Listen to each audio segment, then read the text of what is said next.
good morning, everybody. I see there's a bunch of people here for the launch of the Laser Makers Realm. And this is our very first live stream of 2023. We're going to be doing these live streams every 2 weeks if they're popular, if people like them.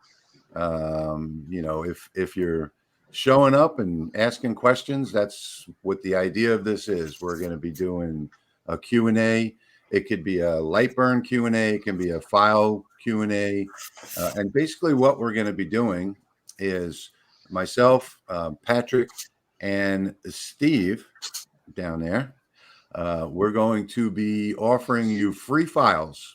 And I think the key difference between our channels and this channel is going to be, this is going to be no BS. So basically what we're going to do is we're going to say, look, here's a project that we designed or that we purchased with commercial rights, or that someone else designed and gave to us, which I've already got the first one, a phone stand that came from one of my viewers for the channel. And what we're going to do is say, here's the file. This is what it looks like when it's finished. Here's me doing it real quick. And this is what I did to do it. And this is burning it. And here it is. You can have it for free. So that is the purpose of this channel, is pretty much to push out a lot of content where, it's not just one of us or each of us doing it individually, but all three of us doing it together in a place where there's, I guess you might say, no time wasted, is probably the best way to put it. So you get to see the file, you get to see us make it, and you get to download it for free. And I don't think there's any other channel on YouTube that does something like this for their viewers. So the first thing I wanted to ask real quickly is, now you're watching this on my channel, and that's only because this is a brand new channel and we haven't gotten monetized yet. So that is our goal right now, is to put out as much content as possible so that you guys like, subscribe, and ring that and hit that bell notification. And, those of you that watch my channel know that you'll never hear me say that. I don't put that in your face like every other channel out there in the first 5 seconds. Like, subscribe, I don't do that. But it's important in this channel that we do that right now, because we need to get to that 4,000 hour watch hour point. So I'm hoping that we've already put some content up in the month of December. We said that the official launch was going to be January 1st. And we wanted to get a little content up first so that you can get an idea of what it is that we're doing. And now here's our very first live stream. And if y'all like it, we're going to be back every 2 weeks with another live stream to answer any questions you might have on any of the projects that we've already done. So with that said, good morning, Patrick. Good morning, Steve. How are you doing today? Welcome. Good morning. Welcome to the stream. Doing Steve, extremely you got something to say. Good morning. I'm having a real hard time with about a 30-second delay. Is anybody else having that on ours? The audio's No. All good here. Thank you, Jerry. Thank you, Jerry. So Jerry is saying that he just shared it on his social media. Let me get back to that one. Oh, sorry. Let me hide that. All right. So Jerry's saying that Jerry's from 3D HP. He's got a 3D printing channel, and he's saying that he shared it on all of his socials. Thank you, Jerry. He's in Las Vegas. If you have any 3D printing questions, he does a live at, I think, 3 p.m. on every Saturday with a bunch of different people. So I hang out there sometimes myself. So let's get into I see there's a bunch of people here already, which kind of surprises us. So let me get up to the top. Holy cow, there's a whole bunch of questions here. Good morning, Patrick, by the way. And good morning. All right. Happy New Year, says Merrill. Yeah. Thank you, Merrill. Happy New Year to you and everybody that's out there. I hope you all had a great holiday this year. And hi to Chicago Bob. Good morning. Let's see. Do we have any questions to start off with? Let's see. Tim. Hi, Tim. Good morning. Giovanni from Italy. Thank you for staying up late, Giovanni. Good morning from Washington. Let's see. Canada. We got a bunch of people here. Oh, look. Hey, Steve. There's I'm here. somebody that's familiar right there. I think Steve is lagging behind. Patrick, are you hearing me? I am hearing you just fine. Okay, so I think Steve may have a little problem with his stream over there. Let's see. Savannah, Georgia, Pennsylvania. Stumbling, bumbling idiot. I always love it when I see that handle on my comments on YouTube. Ireland, Canada, Philadelphia, Georgia, Mississippi, Charlotte, Dallas, Long Island, New York, my hometown. Vincent DeLeo. Good morning, Vincent. I'm from Hauppauge, actually. I'm sure you know where that is. Chicago, Ohio, Dallas. Jack in the shop. I love your videos, Jack. Army Dogs is up early in California. And Rob. Let's see. Sawdust Factory, Laser Show, Arizona. Gilbert, Arizona. Dallastown, PA. Oh, we got some conversations going on in there. Joliet, Illinois. And it looks like Steve dropped out. He'll be back in a minute. If you guys haven't seen some of Steve's projects, they're really cool. He's got a purse that I don't know if he's put that one up yet on the channel. All right, let me scroll down here. I think I found the first question. All right. Here it is. Is it that one? Yep. Just started laser engraving, and the biggest challenge I have is air extraction. Trying to figure out how to handle it that won't cost me loads of dollars. Okay, so I think probably the easiest way, if you don't want it to cost you a whole lot of money, you can buy. It's comgrow has got an enclosure. Now it depends on what size laser that you have. But if you have the typical size 400 by 400, something like that, comgrow has a really cheap, I think it's $39 enclosure that'll fit over that. And you can actually put one of those high-powered computer fans on the inside of it. And all you need is a drive hose that either goes out your back door or out a window. So the cheapest way to do it, you can take and cut down a piece of wood and cut a hole in it where you put an adapter on to vent it out a window. Or you can, if you're in the garage, you can open your garage door, put it underneath the door, or just hang it out the window, any way you go. That would be the cheapest way to do it. You'd probably be looking at somewhere in the area of $39 for the enclosure and maybe $10 for the hose. That's $49. And if you actually purchased it, it's probably about $20 for the actual air conditioning spacer for your window that has the vent already pre-made in there, and you can just plug the hose right onto it. So that would probably be the cheapest way to do it. And then, there are all types of enclosures that are out there. I happen to like these cloth ones, or I don't know what you call. What do you call those guys? Not cloth, but they're sort of like rubber. The fire retardant. Yeah, the fire retardant ones. I happen to like those because most people think that an enclosure should be sealed. There you go. Steve's showing you that one there. And that one's $39. just like you see it. A lot of people like the sealed ones. They think that an enclosure should be sealed, and that's not true, because no air in, no air out. I mean, that's pretty much the rule. So it has to have a place for air. And when I used that fireproof one from Comgrow, I actually had to set it up on a couple of pieces of wood so that it had more air coming in, because my exhaust fan was too powerful. It was sucking in the sides. So yeah.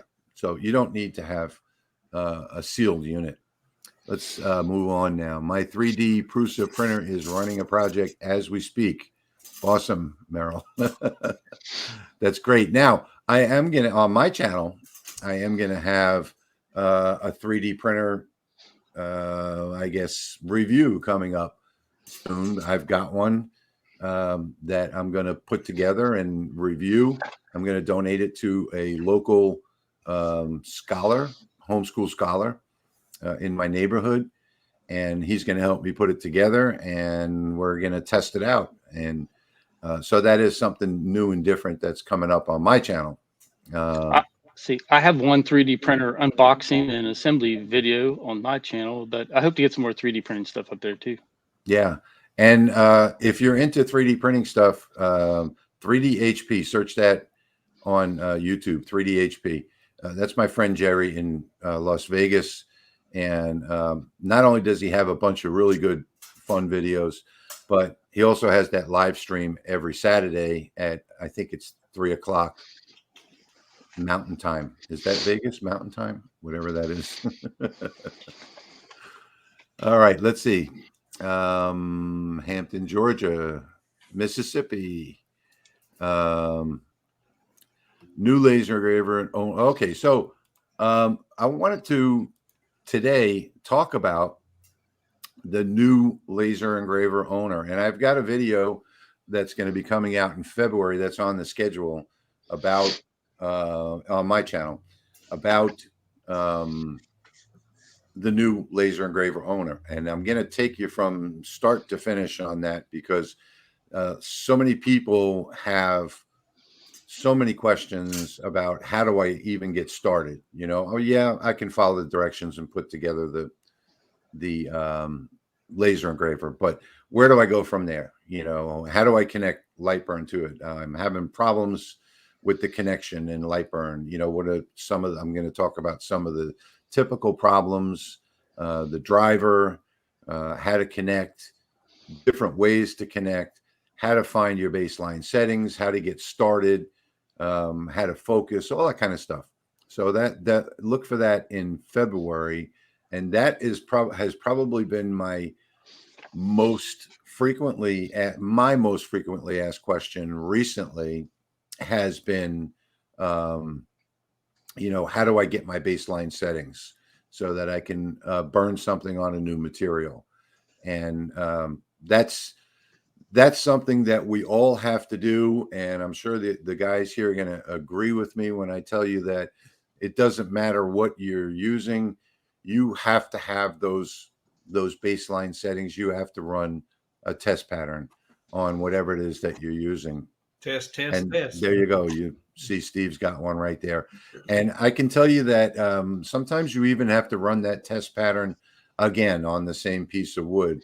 You know, a piece of wood today and a piece of wood a week from today are two different pieces of wood.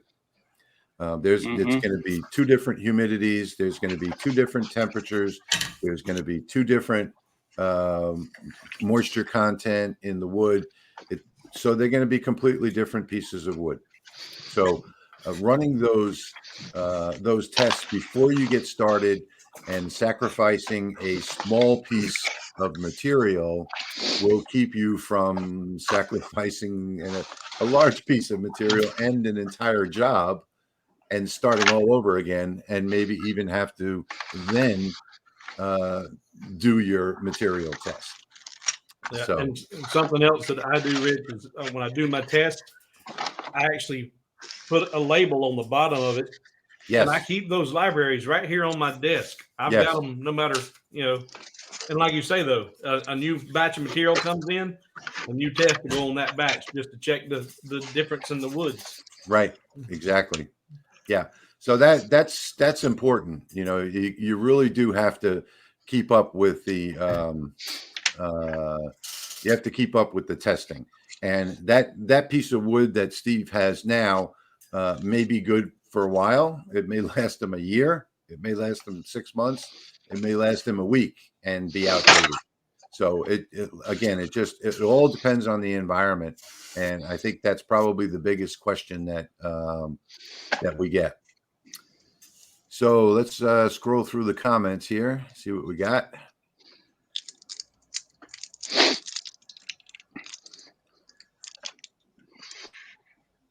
There's something for you, Steve. That's from my friend Jerry. And I'm what is the I'm He's asking, are yeah. you watching in StreamYard only? Yeah, and that was my issue. I actually had that other window open for the comments, even though there was no video. It was playing in the background. So yes, Steve, you were right. Right. I had to log out everything, come back to StreamYard only. Yep. All right. So let's see. And what I was saying earlier is you got a neighbor in the stream here. Yeah, actually, I've seen a few Gaston County rednecks in here. Okay, so here we go. Question: just started laser engraving, and the biggest challenge I have is air extraction. Oh, we already did this one. How did I go backwards here? All right, let's keep moving down.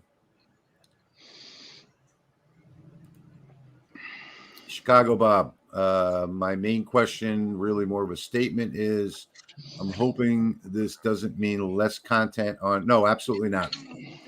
This is not going to be less content on our other channels. This is something that's in addition to our other channels. So Patrick is going to still be doing his fiber videos. Steve is still going to be doing his design videos, and my channel is mostly LightBurn tutorials. So that's not going to stop. This is just something that's in addition to our channels that we thought, the three of us friends, thought would be a great addition to YouTube. So yeah, that has nothing to do with our other channels. In fact, the way I'm trying to do mine is I will be doing the design and a slight tutorial about how to do those projects. And then if you're much more advanced, because I'm only been doing this for a few months, and if you know as much or more than I do about laserology, you don't need to see my how-tos. All you want is to file. That's what the Laser Makers Realm is for. Exactly. But for those that don't know how to do the resizing of slots and tabs and all the different features, I'll have a breakdown of how to do that file on my channel in probably 2 or 3 different videos. But then the Laser Maker Realm will be a 10 or 15 minute video with boom, here's a project, here's a file. Thank you. Right. And if you guys haven't been over to Steve's channel, Hobo with Wood, Steve, you wouldn't believe that he just started doing this. How long ago? 3 months ago? Father's Day weekend. Father's Day weekend. Yep. Okay. You just wouldn't believe it because he just has a wealth of knowledge. So his channel is a lot like mine, where he teaches you step by step in LightBurn. So it's definitely worth a subscribe to go over there and subscribe to his channel. And we each teach different ways of doing things. So it would be a big benefit, for you to learn both different ways. Yeah, there's no one way. There's no wrong way, Yeah. There's 5 ways to do everything. There a lot of people ask, like questions. Why do you do, like, for instance, why don't you do the math up in the actual measurement area in the box itself? Why do you use a calculator? Well, because there's 5 different ways to do it, and I'm gonna do it all 5 different ways over time. So if you're watching my videos, you'll get to see all those different ways that I do it. So Merrill is asking, Happy New Year, Merrill. Thank you for all of your comments and the way you participate in my channel. I appreciate that. Merrill is still debating about a 10, 20, or now even the 35 watt, which I do have coming supposedly in about 7 or 8 more days from Atezr, and Xtool is sending me their new 40 watt. Not a fan of the Xtool, but we'll see if there's been any new changes. So she's debating between 10 and 20 watt diode laser, and now with the 35 watt coming out, what to do. And I always say the same thing. I love all of my lasers. I can do with my 5.5 watt laser what everybody else can do with a 20 watt laser. Something's actually nicer. It just depends. It's just a time saver to have more power.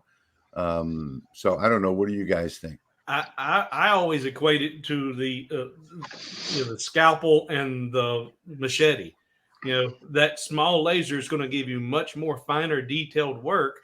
But if you want to hack through something, then you need more power. Right. And are you doing projects like this past Christmas season? I was doing a project, and I did an array of 5 different cutouts. And when I was all said and done, it was only going to make 5 of these trees. And it took me 5 hours. It was an hour per tree. But once I did that same array on the CO2, I was able to do it in 45 minutes. Right. So it's a matter of what am I doing? What am I trying to accomplish? With my inlays, I prefer the diode over the CO2. But if I'm doing a lot of cutting, I want that CO2. I want more power. I don't want to be waiting on that laser to cut. So it depends on what you're trying to accomplish. I haven't checked the specs on the new ones that are coming out, the 35 and 40 watts with the multiple diodes. The 35 is actually 36. And do they have the same dot size as a 5 watt? They haven't sent me the specs yet. And no, the dot size is not going to be the same because you're collimating so many diodes. That's what I imagine. So you'd lose detail versus a 5 watt. Yeah, I can tell you that my half watt, which is hanging right there. Where is that? Right? See that right there? That cantilever laser?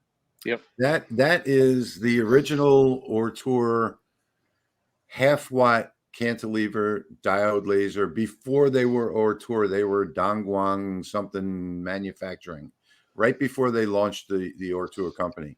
I bought that, I think it was like $69 or something like that, to get into diodes. I had a CO2 and I wanted to find out what the hype was about diodes. That is 1/2 of a watt. That does the finest engravings out of any laser that I have, because the dot size on it is 0.04 by 0.04. So I don't think there's any finer dot size on the market than that half watt that's hanging up back there. And the tiny little details, you would think that it's a fiber laser. That's how small the dot is on that laser. So the smaller the diode, the finer the engraving is going to be. And a lot of people think bigger is better, but it's not necessarily. I don't see any reason why you have to keep up with the Joneses and have the biggest and baddest out there. Doesn't quite make sense to me, because you can achieve the same results with any laser. It's just about time. Yeah. So this is a great question. Is it true that if you use 100% power, it burns the laser out faster? Diode or CO2? Well, okay, so that's we're going to cover both. So on the CO2, absolutely, it's absolutely true. You should never. My rule of thumb is never use more than 70% of the available power. So if you have a 100-watt laser, you should never go more than 70 watts. And the way that because the CO2 is a much greater consumable than a diode is, and they're rated in milliamps. They're not rated in power in watts. I mean, they are rated in watts, but that's the max power. So if you want to burn up all of your CO2 in a matter of 90 days, run it at 100% on the CO2.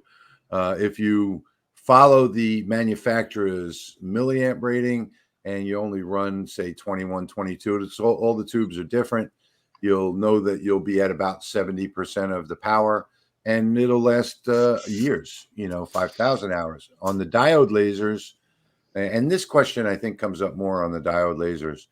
On the diode lasers, I'm going to say no. And the reason I'm going to say that is, excuse me, the manufacturers are telling you that they have a 10,000 hour rating at 80% power. So I don't know how they come to that. I think they do like a week-long test. I know Neje, I've actually seen photographs with talks with the engineers that have sent me photographs of their burn-in labs where they do their testing. And they have like 150 of these on a wall in a rack with all separate power supplies running to them. And they run them at 80% power. And I think I never did get a straight answer as to for how long. I'm going to guess that maybe they'll do that for 24, 48 hours, maybe a week, and then run some math to figure out, how much power it lost running, and I think they run them for like an hour. I think it switches on and off, an hour on, half hour off, something like that. But it's like pulling teeth trying to get this question answered. And I don't think anyone will ever get an honest answer about anything when we're talking about Chinese manufacturers. So they will fudge on everything. And I just don't think that question will ever be answered. But I do know that some people have done tests on them. And there is a very slow curve on the diodes. I can tell you I have 3 of the original Laser Master from Ortur, the 5.5 watt machines that have literally thousands of hours on them. And, maybe once or twice I've adjusted the speed and power on those 3. And those were actually doing production work for quite a while. So no recognizable, decrease in the power running those jobs in production work. So I don't think that on the diode that you have to worry about it. I think you can run 100%. What do you guys think?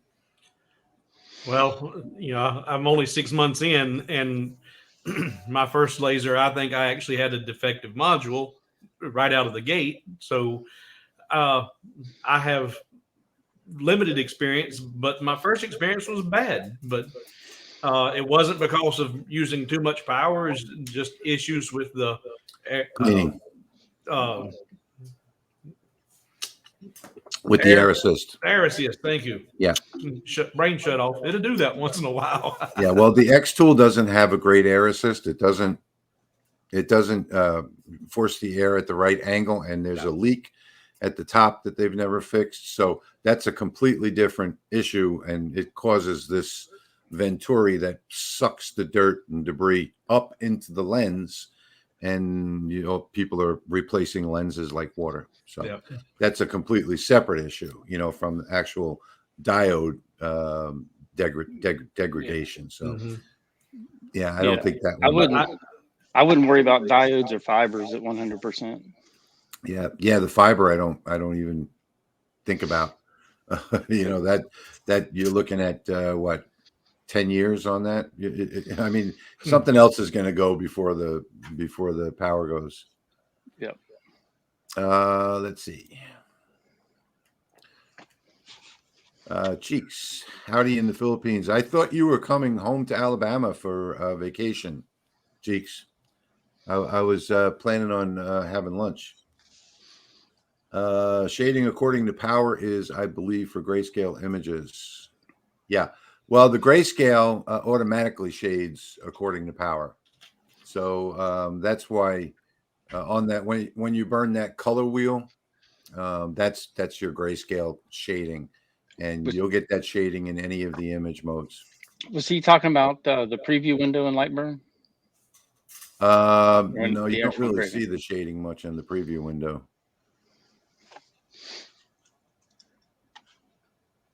All right, let's see. Baltimore, sunny today. Well, let me see. I'm still freezing down here in Louisiana. It is well, it's 64 degrees now, but it was 60 this morning. So that I had to get the sweater on to come out to the shop. Nelson from Honduras. Happy New Year. Happy New Year, Nelson. Okay, so Steve is asking, what are either of your feelings about the Xtool D1 Pro? We'll give that one to Steve. Really? There are so many things that are missing, and this is my opinion and from my experiences from the Xtool, that some of the more basic lasers out there have on there for a whole lot less money. That, knowing what I know now, if I haven't purchased the Xtool, I would not purchase an Xtool. Limit switches, that's a huge thing. Their air assist is absolutely horrible. In 4 months, I went through 4 cracked lenses. The first one was my fault because I didn't know that I was supposed to be taking this thing apart daily, or in my case, it needed to be daily because of how poor of a clean evacuation, or the fact that I was getting that Venturi effect so bad with my air assist that my lens was getting so dirty, it was cracking the lens within 8 to 10 hours of use. So Well, he's his question was on the D1 Pro. oh, now that I don't have. Yeah. So you know me, I don't know about the D1 Pro. I don't think any of us have the Pro version. But do you have one, Patrick? No, I do not. No, none of us have the Pro version, but I know they've done a lot of improvements to it. I have a 40 watt that's on the way, which I guess is going to be a D1 Pro. So I'll probably know in the next month or so. But the biggest drawback on the Xtool is the way that the company started trying to copy the Glowforge mentality with the proprietary software, and they've never let that go completely. So they've adapted somewhat to the demand from the people as far as making it LightBurn compatible, but some of their control board features are just not available, and that, in my opinion, makes it a no-go for me. If you can't get all of the features out of LightBurn because of a control board, why are you keeping it proprietary? It makes no sense. So plus there have been a rash of problems that are just not getting resolved. So, and now lately I've heard the same thing about Longer. A lot of people that had problems with the Ray 5 can't get them resolved. And, I hear that about lots of different companies. So it just depends on, some people say how great the support is and others say how terrible it is. I can tell you that I actually just recently shut down my calendar for remote support. 90% of the requests that I were getting and the bookings that I was getting. Thank you, Gary, for that support. Appreciate that. 90% of those support requests were for Xtools, and 90% of those got diagnosed as hardware issues. So they have been having a hardware issue problem for some time now, and that calendar website just took up too much of my time, so I actually had to shut it down temporarily until I catch up with my other work, because it was just taking way too much time for me. So I would say that I'll let you know next month, because I'm guessing that the thank you, Cheeks, appreciate that. I'm guessing that the this new version may have a new control software. I don't know. Yep. Cheeks was talking about that shade according to power in the preview. He was okay. What does shade according to power do in the LightBurn preview window? That's a good question. I never even noticed that. Shade according to power. Let me take a quick look on mine, real quick. Let me do a preview. Shade. Oh well, you know what? That's always been on. I've never turned that off. I'm just going to guess that. Let's see. Make cut lines darker or lighter according to the power settings applied. Yeah. Okay. So I really think that I really think it's meaningless. To be honest, I don't see how that make cut lines darker. That doesn't make much sense to me. Let's see here. I'll show you an example. I've got it pulled up here on my screen. Give me 1 second. And it should be.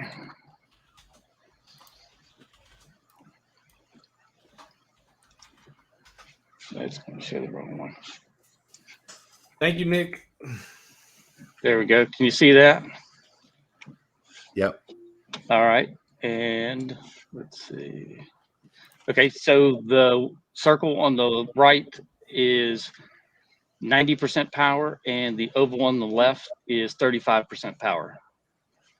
So is that that's just shading it for, I guess, your how visual, just so that you can see what's going on? Yeah, in the preview. Yeah, window. I don't find the preview window helpful at all, except I run the job at 40 times speed to make sure everything's going to cut out perfectly. So I really don't find that that preview window helpful at all, except to look at the order of priority, to make sure inner shapes get cut first and things like that. Thank you, Nick. Appreciate that. Patrick, share your channel on the bottom. There are some questions about how to find you. A lot of people want to know about your channel. Oh, okay. By the way, guys, all of the donations that you make to my channel today in this live stream are going directly to the Laser Makers Realm, and all of these donations are going to be used for supplies and things like that, and they're not coming to me, in other words. So I'm going to distribute this money amongst the guys. So I just wanted to let you know that this is our launch. And that's the reason why we're asking, if everybody donates $1 and we get a couple of hundred people here today, it'll keep us in supplies for a couple of months. And we really appreciate all of your donations, by the way. Thank you so much. Very much so. All right, let's move down a little bit more. I got an enclosure and put a 6-inch exhaust fan with dryer ducting. Yeah. That's actually the way to go, Brad. I've got here, if you look up here, you see this black hose up here. I've got that goes upstairs into the attic into an 1100 CFM industrial blower, which then goes into I think it's a 5-stage air scrubber, and then out 15 feet above the ground into the atmosphere out the side of the building. And that, that's my favorite way to do it. But in the new shop next door, which is almost ready, by the way, guys, and in fact, the Maker's Realm videos are probably going to all be done over there. In the new shop next door, I've just got a 4-inch hose with, I'm going to be using an inline fan on that one. So yeah, the bigger the hose, the higher the CFM. And remember, when you're plumbing these things, try not to make turns if at all possible. You're better off going further without putting an elbow in than you are if you put an elbow in. Every time you put an elbow in, you reduce the amount of exhaust. But I think the HVAC guy told me 30%. Big number, a big number. So if you're making 2 turns, you're making a turn coming out of your, don't put an elbow behind your machine, make it curve around and go around and straight out the wall if possible. So with me, that's not going to be possible because I'm going to have a few lasers. So I have to put in blast gates and T's. So mine is going to be reduced some, but if at all possible, try not to have any elbows or fittings. Try and run it straight out. Just bend the hoses. Fume extractor. I have fume extractor connected. I use with my CO2. Yeah, you really have to have a fume extractor. Welcome back, Steve.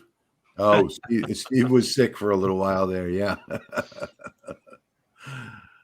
Okay, let's see. I have the comgrow. Okay, so yeah, this is sort of a love-hate relationship. I've heard some people that say they hate it, and other people say that they love it. I've had the comgrow now for, I don't know, 8 months or 9 months, and I think it does a superb job. I've never had any problems with mine. Steve has got the comgrow. Patrick, do you have a comgrow? I do not. You do not. We're gonna have to get them to send you one. Yeah, I really like, and even though it's not that much bigger bed, it is Mario. bigger. And Thank you, Mario. The limit switches, I love the consistency of being able to know that I'm sending that job. I love my comgrow. I really do enjoy it. Yeah, that's I think the key is consistency. And I've really never done anything to mine. I haven't even updated the firmware. Since the day that I assembled it. I assembled it, and I think in the video I updated the firmware, if I'm not mistaken, and that was it. And I haven't touched it since, except to put the new 20-watt module on. So, and to test that one. All right, let's move on. I have the Sculpfun, I believe. The air movement from underneath pulls through and works very well. Oh, that's another thing that we should probably touch on real quick is the air movement from below. And I think that probably almost everybody that gets a honeycomb bed just drops it down onto their wasteboard and says, okay, let's start cutting. Yeah. And what happens if you do that is when you're vaporizing material, you're creating gases. You're turning it from a solid into a gas. And that gas builds up in the honeycomb. Those gases build up in the honeycomb. And as your laser comes back around, it ignites that gas and causes these little micro explosions that you may not even see or realize that actually move your workpiece and could destroy the burn. So if you're using a honeycomb grid, you need to get that air underneath it. And what I do is I raise it up. As long as you get up maybe a half an inch or so, you'll be okay, where your exhaust is going to be pulling from under as well as over, and it evacuates all of those gases that are underneath the honeycomb bed. So if you have a honeycomb bed, a lot of them come with these little corner protectors. You can just put those underneath it to raise it up as long as it's still level. Or you can take a couple pieces of scrap wood and put that under the honeycomb bed as well. But you want to have, go ahead, Steve. Cookie cooling racks work pretty well for raising stuff up too. Yeah, I've used everything. Yep. I've used everything since I started with diode lasers. Before I had honeycomb, I actually had, I think it was a 1974 MG Midget radiator. I just think it's always fun to steal stuff from the kitchen. Then, when your wife wonders where it went, like, oh, it's in the shop, I'm using it. Well, I used to be, I went to Dollar Tree, and they had these baking racks. And I think after I mentioned it in one of my videos, then all of a sudden people said they couldn't find it anywhere. So I don't know what happened, if they sold out or if they, but it was like little steel baking racks that worked perfectly fine instead of a honeycomb bed. I like the honeycomb bed because the honeycomb is so thin, it's not like the baking rack. A lot of people prefer to do it on knives. Thank you for that donation, Jeepa J. Yep. I don't know how to pronounce that. Grandpa J. Grandpa J. Okay, well that And, may not be Grandpa. Who knows? We also got a $50 anonymous. So thank you, Mr. Anonymous or Miss Anonymous. Let's not be YouTube sexist. user. Thank you so much. Appreciate that. So anyway, it doesn't matter what you use. And then for a long time, when I first started this, I didn't use anything under it. I used to just put a little piece of wood on either side and lay my wood on top of those. And then it's just air underneath. And that is actually the best way to do it, because if you do that, then nothing underneath gets burned by the laser and causes the soot to come back onto the material. So the cleanest cut you can get is raising the wood, maybe on all four corners or on both ends, so that there's nothing but air underneath it. And that will give you the cleanest cut on both sides. If you have a honeycomb grid underneath there, when the laser hits that metal, well, then that's going to cause that soot to come back up onto the wood. So, but then the opposite problem turns out to be that not all wood is perfectly flat. So sometimes you have to use the honeycomb because you need to either put your dogs in there to hold it down, or your magnets or whatever. So there's two sides to that coin. I've got a question before we go too far. Since we're talking about honeycomb and leaving marks, I have yet to find an effective way to clean my honeycomb. Do you guys have any kind of special formulation besides water, or how do you clean that? I'll tell you, and then Patrick can tell you his way.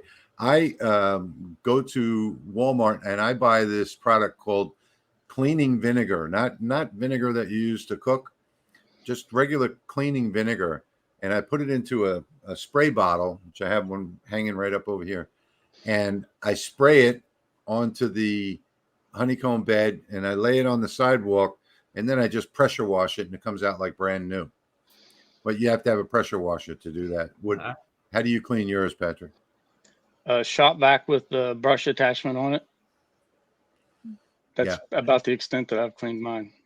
Yeah. Well, you can't get the oil. Yeah, the creosote or whatever. Yeah. I don't know what that is. But that you need to use the vinegar to make it look new. But I vacuum mine all the time. I have a little portable vacuum. Another thing too, you got to be careful of, especially with CO2s. I don't know if you all know this, but the number one cause of fires in a CO2. Do you guys know what the number one cause of fires is? Not emptying out your tray underneath your knife bed. Yeah. So what happens is you don't realize it. You think that that laser beam coming down is not going to ignite anything down there, but you might be making a whole bunch of little cuts, and it just erupts it into fire, and that is the number one reason that that people have fires in their CO2s. Yep, I vacuum the bottom out regularly. That I do. Yeah, I do it after every job just out of habit. I got a holy smokes thank you from who is this here? Chuck. Thank you, Chuck. $99.99. Thank you. Wow. Oh wow. Thank you, Chuck. That's awesome of you. I really appreciate that. Thank you so much. These donations, like I said earlier, are gonna go straight to the guys. And thank you, Jerry, for that donation. I appreciate it. And thank you, Merrill. But these donations are going to go straight to the guys, and it's going to be all about supplies. We're not taking our wives out to dinner or anything like that. We're going to be buying supplies with all of this, and we're going to be running this like a business. Thank you, Thorsten. Appreciate it. Excuse me. Let me clear my throat. Yep, and Ventari had one there too. Make sure we mention him. Thank you, Ventari. I mean, you guys are so generous. It's unbelievable. All right, let's see. I wanted to bring this one up real quick too. The comgrow is $59. Okay, so they must have went up on their price. I designed 4-inch parts for my glass block and would share if needed. Okay, that's the 4-inch parts are the, you mean for the exhaust, I'm guessing. If you want to share that, Patrick, put up the social links because we have a bunch of places where you can go to share files. So there you go, scrolling across the bottom of the screen, we've got a whole bunch of places where whichever you like, if you like Facebook groups, if you like a Facebook page, if you like Discord, whatever it might be, you can go to any of these groups, and we'll all be participating there. And if you wanted to share files, everyone would appreciate it. And the whole purpose of this channel is sharing. So is building the community, and that's what we're all about: building the community, sharing files. The thing that I used to hate most about YouTube videos was seeing a thumbnail for someone that says, look at this beautiful box that I make, and I'm going to show you how to make it, and you can get it today. And I watched the 30-minute video, and then at the end he says, yeah, here's a link, the link below to my website. You click on the link and they want $19.99 for the file, and the question, yeah, I understand that you want to make money. That's okay. Sell it on some websites. But if you have a YouTube channel, it's a community. It's not a profit center. It's not some place that you're looking to replace your job, although I guess some people are. But for us, it's a hobby. It's a fun hobby. And for me, it's a community. And I have my forum, and I have my Facebook group, and I have my Facebook page, which I don't participate in as much as I'd like to, only because I'm overworked in my retirement. But I try and keep up. I really try and keep up with the comments on the YouTube videos and keeping the videos coming. So been a little slow after this holiday season right now because I have both sides of this building under construction, and I've been trying to get all of these things done in time. All right, let's take a look over here. I have a Flash Forge. I'm using integrating it into my Woodcraft. I don't know what a Flash Forge is. Is that a glow forge? Have you guys heard of a Flash Forge? New to me. I'm not sure what that is. All right, let's see. Jim, my unit sits in front of a window and I just use a box fan. Well, that's how lots of people do it, Jim. A lot of people use the box fan multi-purpose as well. So they don't put the box fan in the window. They put it in front of the laser, and they open their garage door. And I know because I've done this myself, a year and a half ago when I moved from the shop to my garage. This is what I did. I put the box fan in front of the laser. It blew underneath the work, on top of the work to keep the lens clean, and blew everything out the garage door. And I was on the opposite side, never smelt the thing. So yeah, good tip there. And the Flash Forge is a 3D printer. Oh, I see. Okay. A 3D printer. Yeah. Okay. Let's see. I just got the Creality large enclosure for my CR10S Pro version 2, 75. Yeah. And comgrow is a Creality partner, and I believe that new extra large enclosure that they're selling is the Creality enclosure, if I'm not mistaken. And I believe in 2023 they're going to be upgrading that or changing it to have the colored window, so that you can look through there. I don't know how well that's going to work with plastic, but yeah, I think that comgrow also has that Creality, the extra large one, and I absolutely love that too. It's got the silver on the inside with the lights, really powerful LEDs. That's a beautiful enclosure, the Creality enclosure.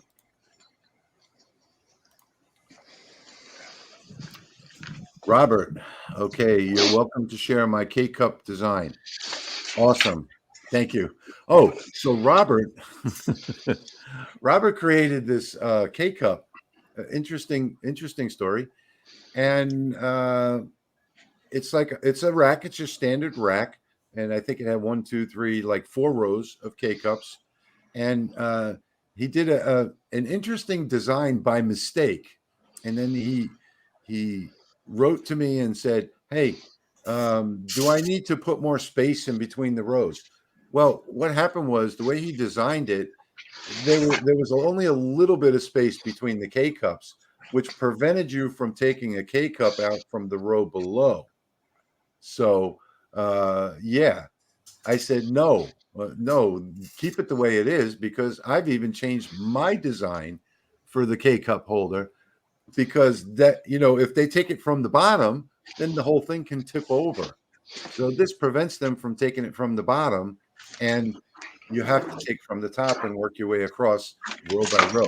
So that was a great idea there, Robert. Great mistake. I think that was a mistake. I'm pretty sure it was.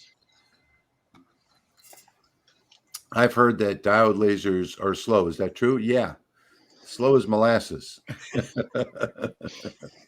But the thing is, it's a different engraving than fiber laser.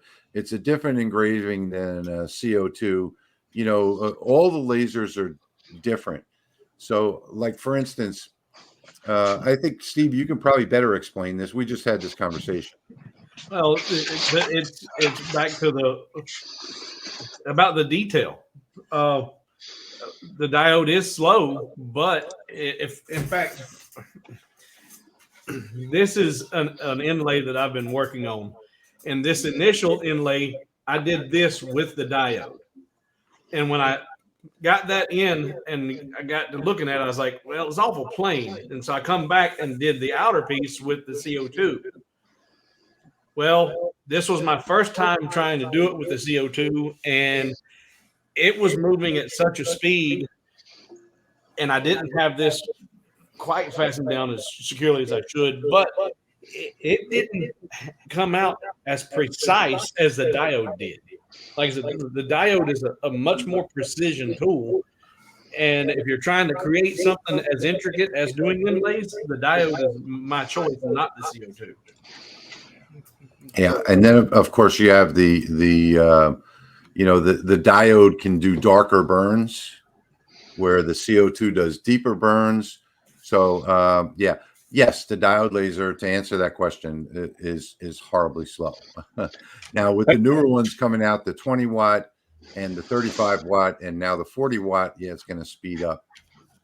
I wanted to show, with all this talk of fume extraction, I use my laser to cut pieces of acrylic and then 3D printed some 6-inch duct adapters and made my own double pane acrylic windows for my garage door. So I've got nice 2 different extractors running through 2 different windows.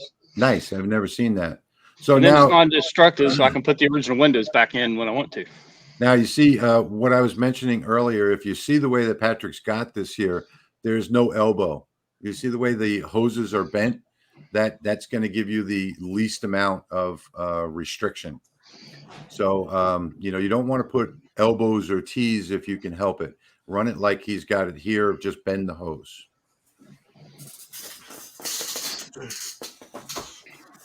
All right. Let's see. What is a good rotary tool for doing cups? Okay, isn't going to break the bank. Well, I'm going to say that the RA2, the Xtool RA2, is the best product that they make. It's an awesome rotary tool.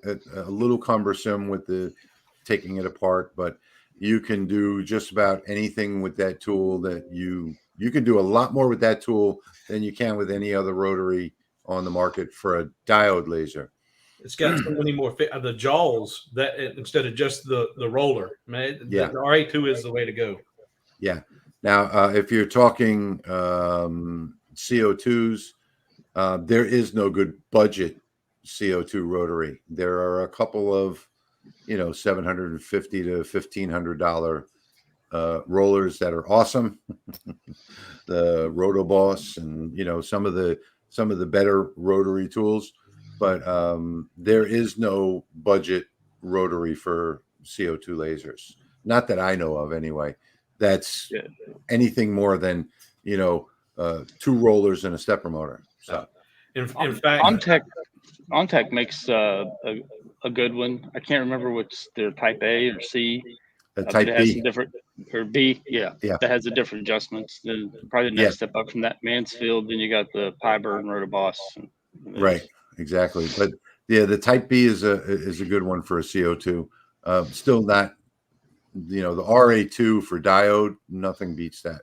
Yeah, and with all the headaches I've had out of my Xtool, that's what I will be using it for primarily now. Is it's going to be set up with my RA2 set in it permanently. So when I need to do rotary, I'm going to the Xtool.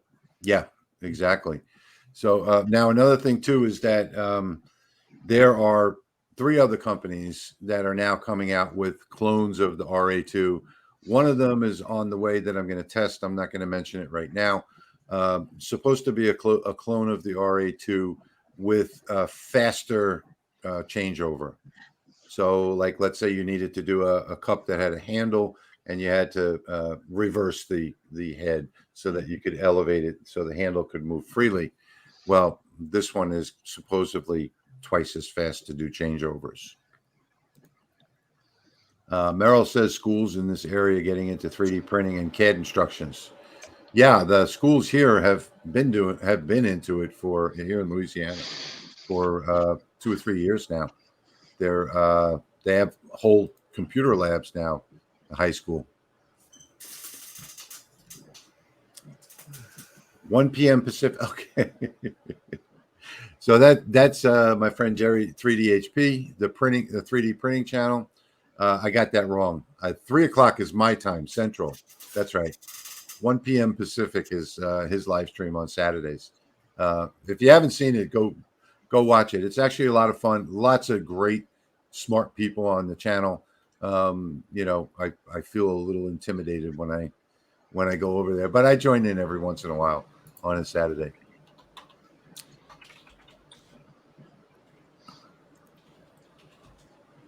Allows you to see the progression of a grayscale. Okay, going back to that last topic, we're getting a little behind on the comments.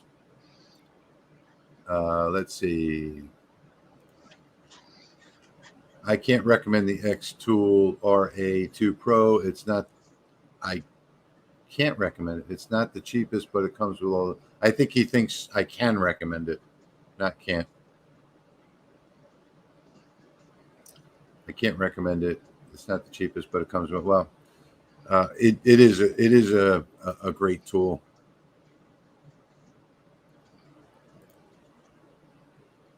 Army Dog says he hasn't had time to watch too many of our videos. All 3 of us. Shame on you. Been super busy engraving slate. Slate's one of my favorite materials to engrave, and one of my favorite ways to engrave it. Well, when it comes to photos, is going to be on the CO2, but when it comes to vectors or rasters, it's going to be on the diode because I can get different colors. So I can get silver, and I can get gold, and I can get white. So using different layers, different powers and speeds, you can get some really beautiful looking slate coasters, just all kinds of things. Charcuterie boards. Which laser did you say gives you the gold? What was that? You can get it with diode, CO2, or fiber. You can get gold on slate with a diode. Yeah. I gotta play with that. Yeah. I actually did a police officer's badge on a slate coaster. I'm sorry, my air conditioner is kicking on. I'm up to 78 degrees in here now. Jack just subbed to 3DHP. Okay, I'm sure Jerry will appreciate that. There's Patrick. Made a comment there. Okay. move on to the next one. What's the best camera from my LaserMaster 3? Well, the best camera is going to be, if you go into LightBurn and you go to, what is it, Laser Tools? No, Help, Camera Selection. You look in there. It depends on how you're going to mount it. So if you're going to mount it in an enclosure that's 10 inches high, then you have to look for that. You look for the height that you're looking to mount it at. If you have an enclosure that's 4 feet high, well, then you'd pick one type of camera. It'll tell you in the help section of LightBurn which one to pick. And basically, you pick your camera based on the height from the workbed that it's going to be. And lots of people say, oh, they don't like the camera. They don't use the camera because it doesn't work right. They work right. Any camera works right. It doesn't matter what camera you use. As long as you follow the instructions from LightBurn, that gives you the distance from the workbed. So if you buy the right camera based on distance, it's going to work right for you. So help, camera selection help. And there's where you get your answer. YouTube user, $50. Wow, that's the second donation. Thank you so much. I appreciate that.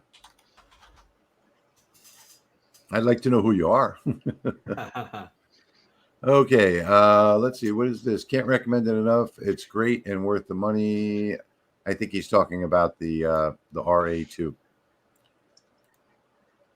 Made my DIY exhaust currently 2 printers, expandable to more for under $20. Wow, that's good. That's good. Good. I mean, I don't think I could do that.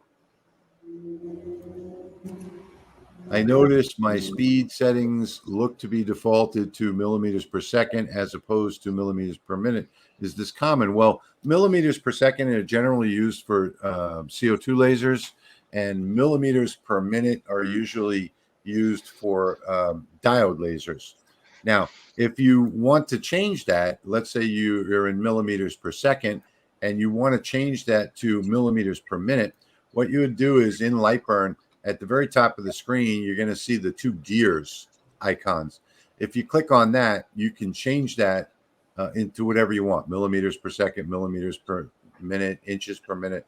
That's completely up to you. But like I said, typically it's going to be millimeters per second for CO2, millimeters per minute for the diode laser. And it's really not relevant which one you use, right? No. I mean, I learned using millimeters per second, and people complain a lot on my channel, like, man, won't you do this millimeters per minute? I said, well, this is what I know. And in order for me to convert it your way, I just simply divide by 60, multiply by 60. Instead of me relearning it, it's my channel. Well, typically it's going to be, okay, so it's going to be millimeters per minute for a diode. So now Patrick's showing you some of the colors going on here. Yep, that was a CO2 galvo with those 3 colors there. Yep. And that's the CO2 galvo is nice. They're so much faster than the regular CO2.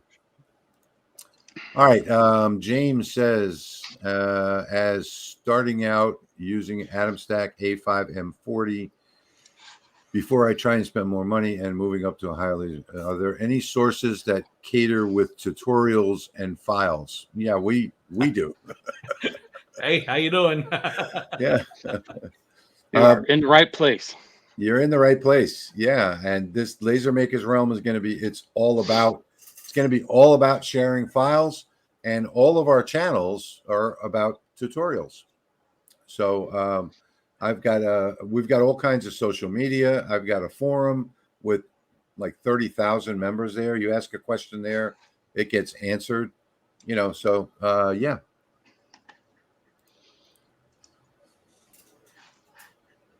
What software are you using? LightBurn settings to change that are very okay. Not sure what that was for. Okay, let's see. Someday soon, I want to put a switch, a plug for a rotary for a monport K40 with LightBurn to make it easier to switch over. Yeah, that's pretty easy to do. So you just need an AB switch, and you can wire it you can wire the rotary permanent and have the cheetah cable inside the power supply box. Just throw the switch, plug in the cable, and you're good to go. You just need an AB switch for that. Is it okay to run a diode laser in freezing weather in an unheated? Yeah, it's fine. These wires are so small, I don't think you're going to have to worry too much about them freezing and cracking. You know, I don't live in a cold climate, so I can't tell you if anyone's ever had problems with them. You will see a better the temperature range with a diode varies the power. The hotter it is outside, the more power you have from a diode laser. And as you get down into the cold weather, you get less and less power on the output, the optical output. So you'll have less power. You may have to change your settings, but it's perfectly fine to use them in the cold. In fact, I was watching someone's channel about a month ago where they were in the house running a job in their shop outside. It was 0 degrees out, and they were watching the job run on camera. It was a diode. I think it was an Xtool. So I don't think you have anything to worry about there. The only thing you have to worry about is the CO2. If you haven't winterized your CO2, or if you're not using food grade 100% RV antifreeze, then you have to worry about it. And if you're going to run your CO2 in the winter, I suggest going over to oh gee, now I'm going to forget the name of it. Light Objects, and picking up their afterburner, and it's basically something that just sits on top of your chiller. And instead of your hoses going out to the laser, your hoses go out to the afterburner. Then they come out of the afterburner and go into the laser, in and out of the laser. And that afterburner is basically just a heater, a lot better than an aquarium heater like most people use. So one way or the other, either you use the food grade pink antifreeze at 100% strength, or use an afterburner. A lot of people say they just leave their chiller on and keep the water running, and it's fine. It never freezes. I wouldn't trust that.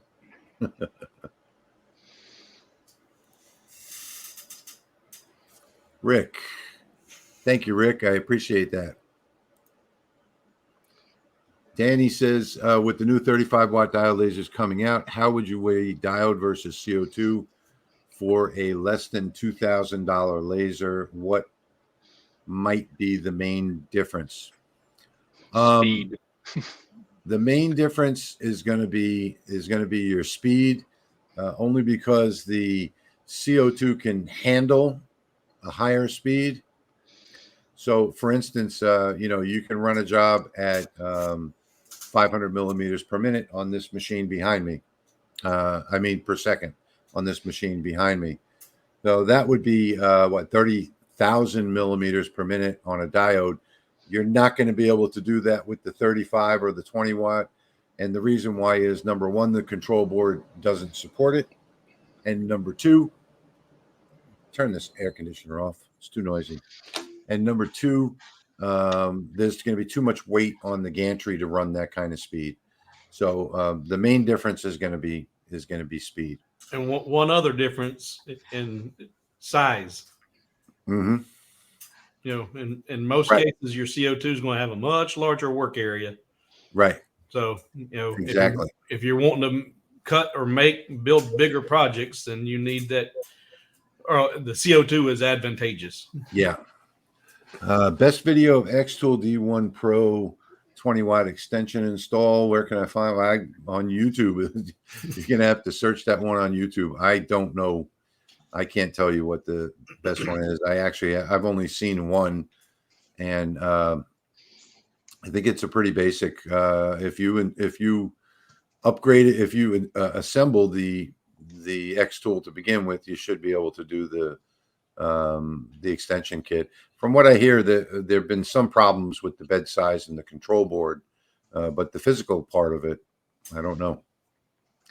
Patrick, is a question for you. Set up for the material testing tool in LightBurn. Yeah, let me pull that up.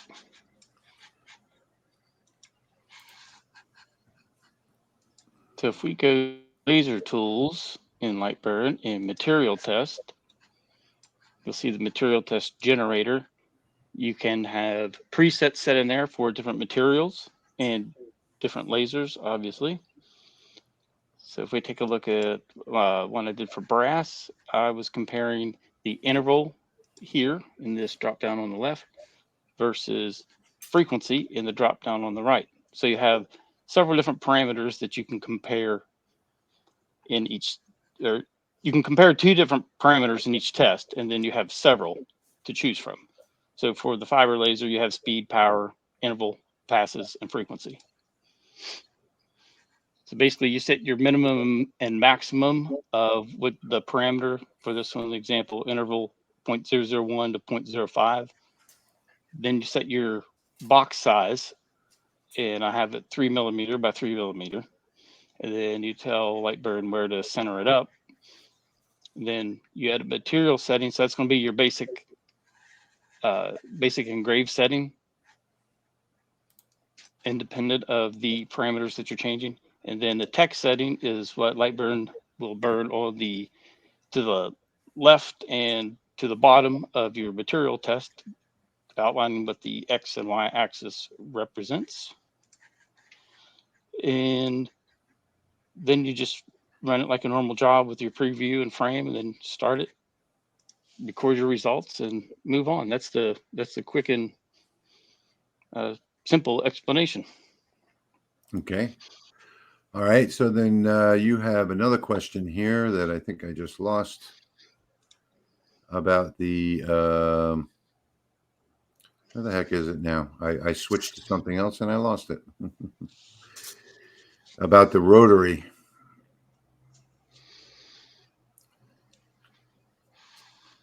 I have a fiber laser and a rotary. Will not go back to the original start point. Yes, that's the one. Mm-hmm. It's at 10:22 a.m. just underneath Jim. Okay, thank you. Won't go back to the original start point. I would imagine the steps are not. Well, I don't know. I'd have to investigate further to see, because it could be something with your steps for rotation, or where you're starting the job from. It might not be starting at 0. Maybe starting off axis somewhere. Yeah, I'd probably have to have some more information to diagnose that one.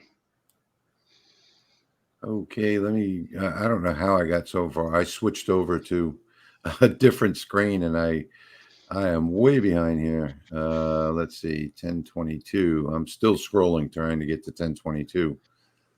1010, 1017. Thank you, Larry, and thank you, Gary. Appreciate your donations. Okay.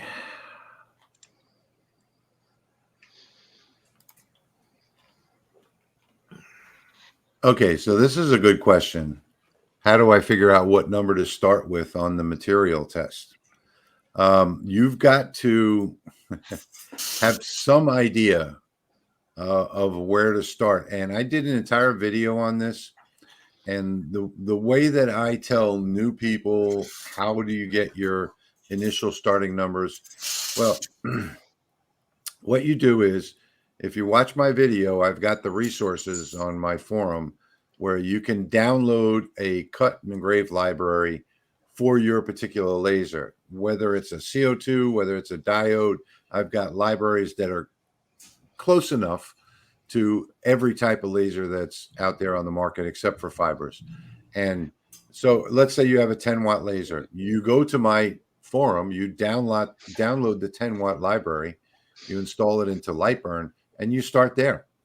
So if you need to engrave something, you're engraving on wood, you go to the wood section, go to engrave, look at what those numbers are.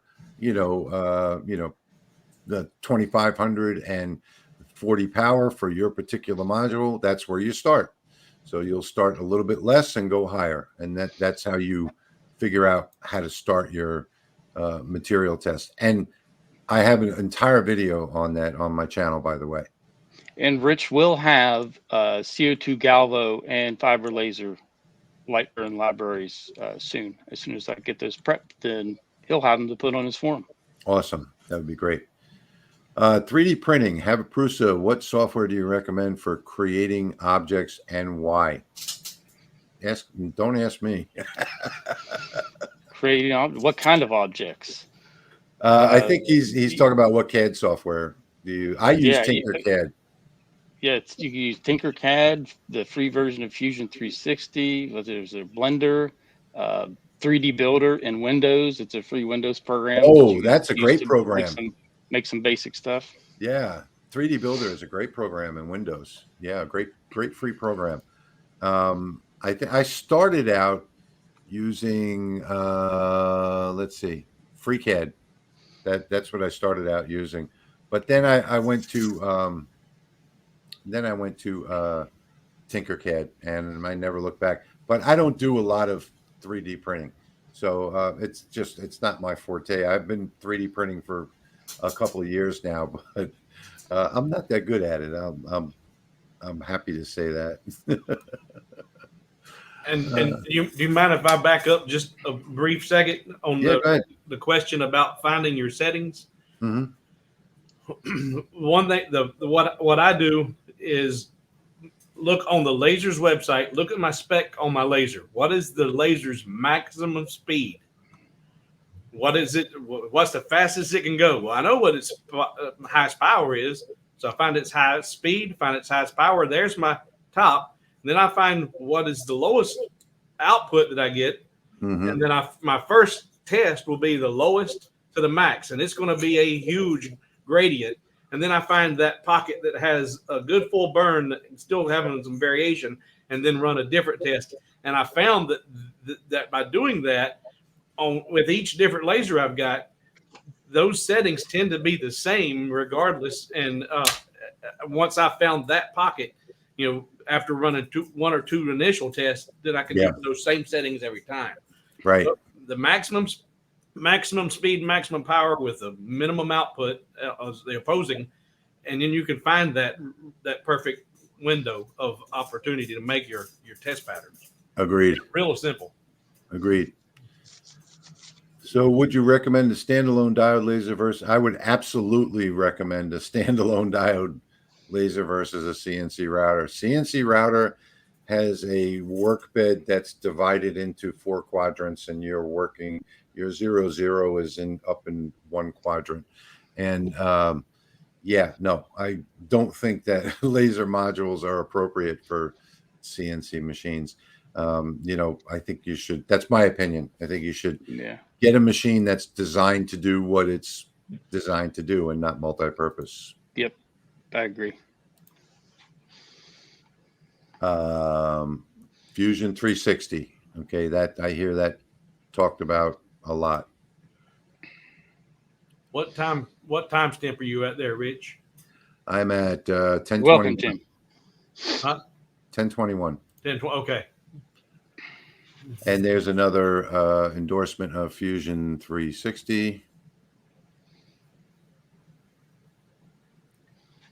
Okay. Let's keep moving. Can I cut a couple of inches off the comgrow camera support post so it fits under my enclosure without? I don't know the answer to that. I don't know exactly what camera that they're using, but I would assume that the height that they set the support bar at is probably the appropriate height for that camera. So, and usually these heights are like within an inch or two, based on the lens of the camera. So I would probably say no. I would probably say no. to be safe, I don't think I would change that distance. I don't know what you guys think. I would test it at that distance first, and if it still covers the whole bed, then it shouldn't be an issue. You just have to probably go through all the recalibrations and everything. Yeah, you'd have to realign it anyway. Yeah. I found that you know, with all the different cameras that I've done and the different camera videos that I've done, that if I don't use the right height, like the very first camera that I got was a regular webcam, and then I came to find out, you know, what the megapixels were and everything else, and I was always having trouble with the height that I had it set at, which it was clipped on top of underneath of a shelf, and I had no way of changing that height. And I found that height was about 6 inches too high, and I always had trouble with the you know, the engravings being off on it. And then when I lowered it into and put it on a fixture, I never had problems with it after that. So I think it does have a lot of bearing. The height, you have to use the camera picker to match your lens and set it at that height. And that's my opinion anyway. Jack hates Tinkercad. I love it. You know, I don't really hate anything. I think Tinkercad is a good free resource for, I think you should call that CAD for Dummies, maybe. That's probably why he hates it, because it is CAD for Dummies. But it works well for me because I don't know that much about it at all. Meryl's saying Tinkercad. Now I know Meryl also does CNC. Tinkercad, Autodesk Fusion, 3D Builder, Blender. Okay. Yep. I'm starting engravings for all of our podcasts for promotions. Awesome. Okay. All right. Just downloaded 3D Builder. Okay. I wish I knew more about this topic. I've been so focused on LightBurn and lasers over the last year or so. I never really got a chance to learn it, although I've made lots of stuff. You know, I use 3D Builder to tweak STL files that I'm going to convert to grayscale PNGs, just to either to give them a base, or you know, like a circle base, or kind of put a circle around them. But, you know, whatever I'm going to do for a coin or something, just to modify that STL to tweak it a little bit, and it works great. Maria, click the two little gear icons that you see up at the top of your screen, and on the top left side of the window that opens up, you'll see beginner mode. Tick that off. I don't know how people get into beginner mode to begin with. I don't even know why they have it. I think that's a bad feature in LightBurn, the beginner mode. It's completely worthless. All right, Kim says, I was able to connect the laser to a computer, but when I want to see the area that it's going to work on, I only know to use the frame button, but it doesn't have the blue light to see. Okay, so you have to actually you have to turn that on in your settings. So if you go up to the top, you'll see the gear and screwdriver icon up at the top of the screen. And if you click on that icon under the basic settings tab, you're going to see enable laser fire button and laser on when framing. And those are the two things. There you go. Thank you, Patrick. So close that up and show her again. Just bring it back out again. Yeah, sure. So up at the top, you'll see the screwdriver. Well, you can't see it because your camera's there. But well, in the top, you'll see the screwdriver and the wrench icon. Just click on that icon, and you'll see it right in that. Whoops. That's the wrong one. Sorry, wrong one. Yeah, I clicked the wrong one. That's the right one. So you just need to turn it on right there, and You do not need to restart LightBurn anymore. A lot of people saying that you have to restart LightBurn. You haven't had to do that since version 1. So once you do that, it's set to go. That's good to know. Yeah. So I love the dragon there. Resin Dragon Studios. This is my first live. Mine too. This is my second live. So welcome to the welcome to the show. Yeah, I guess this is our first live, isn't it? Yeah. This is our first live. Yeah, not yours, Patrick. You've been live quite a few times. Looking for the new laser. Looking for a new laser. Have Ortur Laser Master 2 SF. Is the Atezr 35 worth the money? Well, nobody knows yet because nobody's got one yet. I've got one coming. It's supposed to be in the post now, so it should be here any day. I'll be doing a review on it pretty soon. But I can tell you that Atezr is the only laser manufacturer that, and I've since found out that it's actually Creality that manufactures it. I don't think they want anybody to know that for some reason. But Atezr is the only laser engraver that I actually recommend. Well, actually, I should say that I recommend the Neje Max 3 and with the A4640 module and any Atezr machine, and they're quality machines. Now, the Neje Max 3 does have some little idiosyncrasies about it that you do need to know a little bit about lasers to get around from time to time. And usually that's with the bed size and the homing and things like that. But the Atezr is a solid machine. Out of the box, it's great for a newbie. I would recommend any of the Atezr products to anybody that asks me, and it is the only laser that I have formally recommended to my viewers. I'm going to guess that 35 watt is going to be just as good. Can you give a short update on using a portable ice maker with the CO2? Are you still using it? No, Cheeks. I did that as I took off my CW3000 back then, and I did it as a demonstration just to see if there could be a budget way to chill the CO2, and it actually worked better. Well, it worked much better than my CW3000.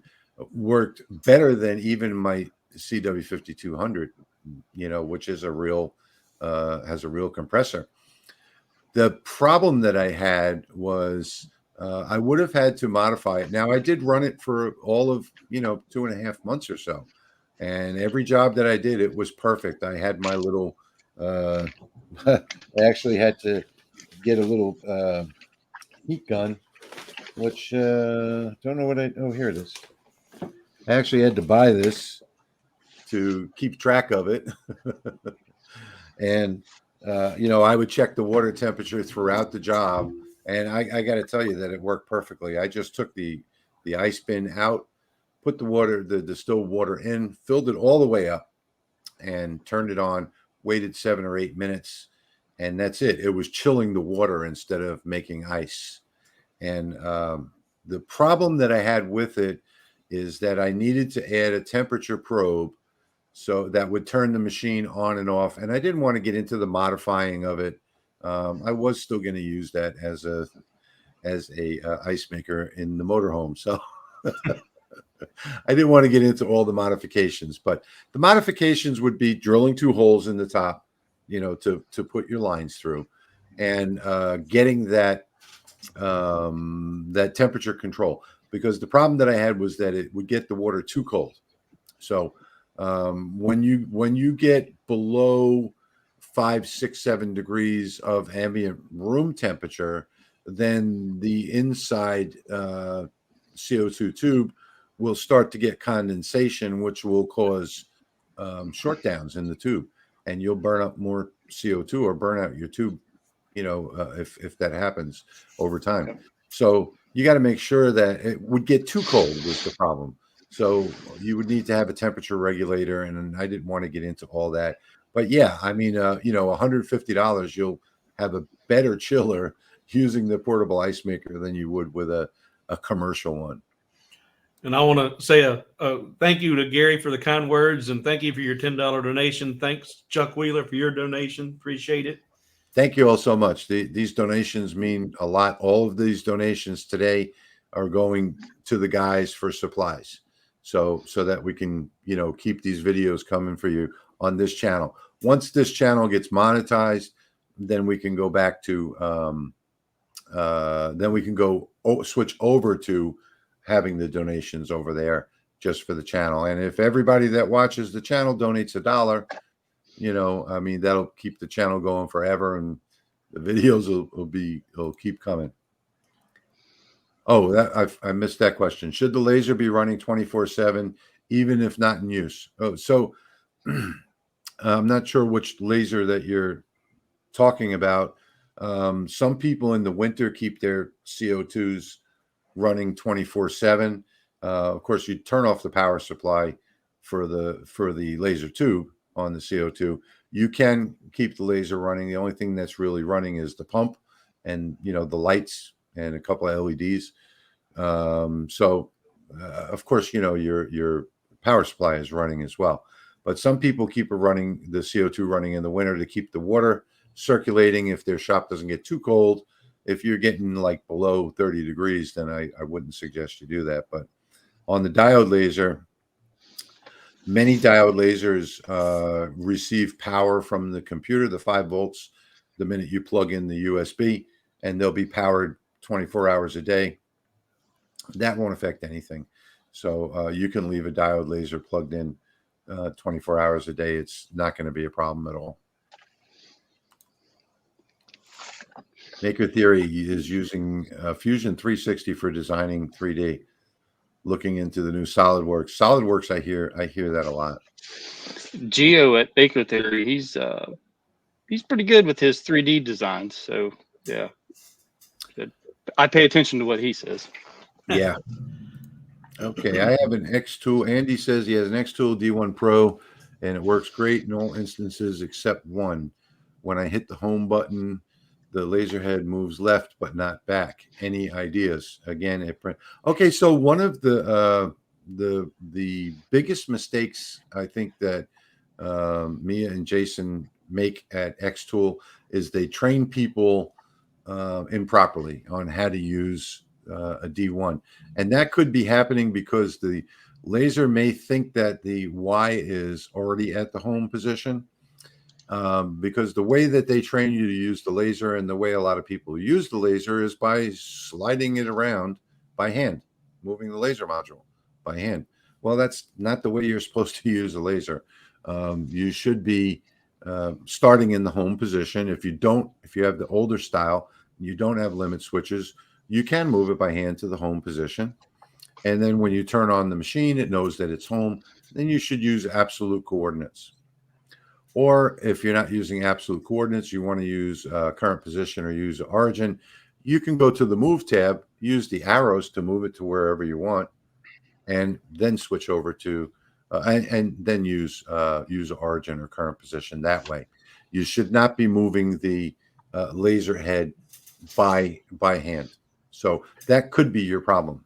I know the Xtools are riddled with problems, and there seems to be a lot of different solutions to different problems. Thank you, Jim. $20. Thank you, Jim. Appreciate that. All right. So, and what is your timestamp? Yeah, Just catching up. Where are you at on timestamp? 10:31. Okay, well, and I want to back up then because thanks to Jim for the donation. Jim had a question at 10:24 that kind of piques my interest as well. He said he would like to hear about products that can be marketed to scale and make more than just pocket change. And that was part of my reason for wanting to get into the CO2 was because I'm taking forever to do a project on the diode. Time is money. So if it's taking me 5 hours to make 5 projects that I can do in 45 minutes on the CO2, well, that was my justification for the investment in the CO2. But at the same time, and coming back to being able to produce a finer, more detailed, better quality image or product using the slower more precise diode, you get a much better finished product. And also about the materials you're using when you're doing your project. Are you working with, like this is my first piece of working with zebra wood, and this is just a simple box using the tabs and slots like this. But by using a hardwood, I was able to sand everything down and blend in those finger joints, and they're almost hidden. And by using a better quality material, you can turn out a much finer looking piece that's going to bring a whole lot more money. And that was done with the diode, not with the CO2. So it's about, how much time do you want to put into it? How much money do you want to put into it? And then also valuing your time.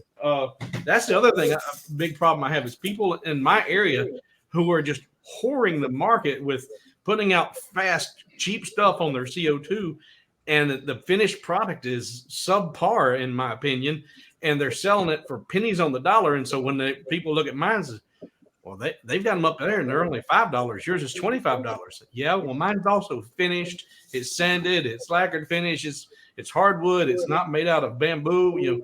So there's all kinds of factors. But what is your opinion as far as how do you scale up? How do you make more money with your laser? Mm-hmm. Well, yeah, and that's another thing too, is that so many people get into this and they underprice the market. They price their items to fail, and that's the worst thing that you can do. There is no competition in this industry. There is no competition. I've said that so many times. What Steve does and what I do are two different things. What Patrick does and what I do are two different things. But what the three of us do are quality things. When you compare my work here, when I was doing Facebook Marketplace before the Amazon store, I was doing Facebook Marketplace on the weekends. And I had people that were selling the same exact thing that I was selling. Like, for instance, one weekend I had up these bamboo kitchen utensils, a set of 5. And I was selling those for $49. And I had somebody else that was selling them for $9. Everything that I did and sold on Facebook Marketplace, this other guy would buy the same products and undercut me on the price. But guess what? I still sold mine because his quality was crap, and mine was top quality. So when it comes to selling, raise your price. Don't try and undercut the market. Don't try and compete with the next guy. Overprice your products because they're better and make them better. So make them better, man. And you told me that story on those utensils, and one of the things that I recall from that story is the way that you treated them and coated them after they were done. Right. That people don't see the work going in. But when you set your product next to someone else's, if you've taken the time to really finish the product, yes, you can get that higher dollar out of it. Yeah. So he with the utensils in particular, he would just burn them, any old thing, not personalized. He would just burn images on them and didn't even take the time to take a wet cloth and wipe off the soot when it was finished. And he'd put it up, like with one image on the spoon part or something like that. And my images, I showed you, Steve, when I took them down from up there on the show. My images followed the contours of the spoon itself. So I had Top Chef on one side, the person's name on the handle, and then some type of graphic that, like on the fork one, that would go through all of the different forks and be lined up perfectly. Then I would hand sand them and hand polish them. Yep. And I have a beeswax that I mixed with cutting board oil, and I cooked it in the beeswax is little chunks. I put it all into a crock pot and I cook it. And I have these little 4-ounce tins that, I'd fill up, and after I cooked it in the crock pot, and I had a label that I laser engraved that I put on the top of it with directions on how to keep it looking brand new, the utensils. So mine were worth the money and his weren't. And I really doubt that he even sold any, because I used to sell out on mine all the time. Yeah, final fit and finish and post processing is just as important as the laser work. That's how you Absolutely. set yourself apart. Yes. As important, if not more so. It's more, I Yeah, think it's more important. More important. Yeah, I was being. So, finally getting to this comment in material test under Patrick. Why don't you take this one? I answered that question in chat for him. Oh, you did? Okay. Yep. Great. So thank you, Jason, for the $10. And we got another. Who is this? Kim. Thank you, Kim. Thank you, Jason. I don't know why I'm not seeing those. Okay. Thank you guys so much. We really appreciate that. All right. Let's see. This is a good question right here. Hang on. Oops, sorry. No. I got to take over on this one. Then you can put that back up. Yeah. Whataburger or Five Guys? Okay. Put it back up, Patrick. Five Guys. Oh, sorry. Whataburger for me. Go ahead and put the other one back up, Patrick. It's definitely going to be Whataburger for me. And thank you, William. And Kim. Thank you, Kim. Appreciate that. William, thank you so much. Okay, let's see what we got. Okay, a small Irish YouTuber just did a video on the Aufero laser, also a CNC. I like the Aufero laser too. I did a review on that. I thought that was a great machine.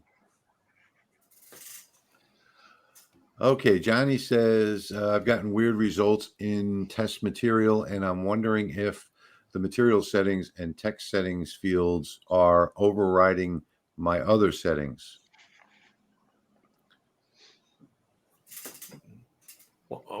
Yeah, I had told him that the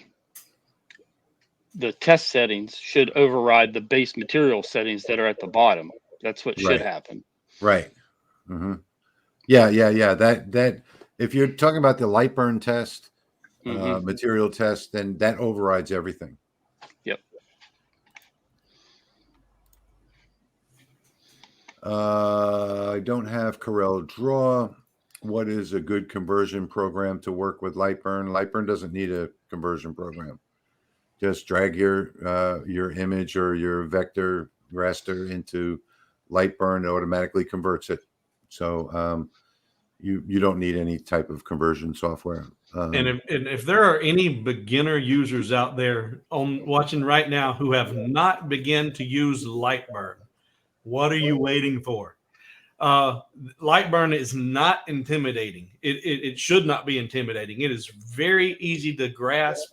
I actually started watching Rich's channel 2 weeks before ever receiving my laser. And so I was able to really do some studying, and then downloaded the software and played with it before ever even getting my laser on premises. And initially I was like, oh man, this is going to be, but I've never looked at any of these types of programs before.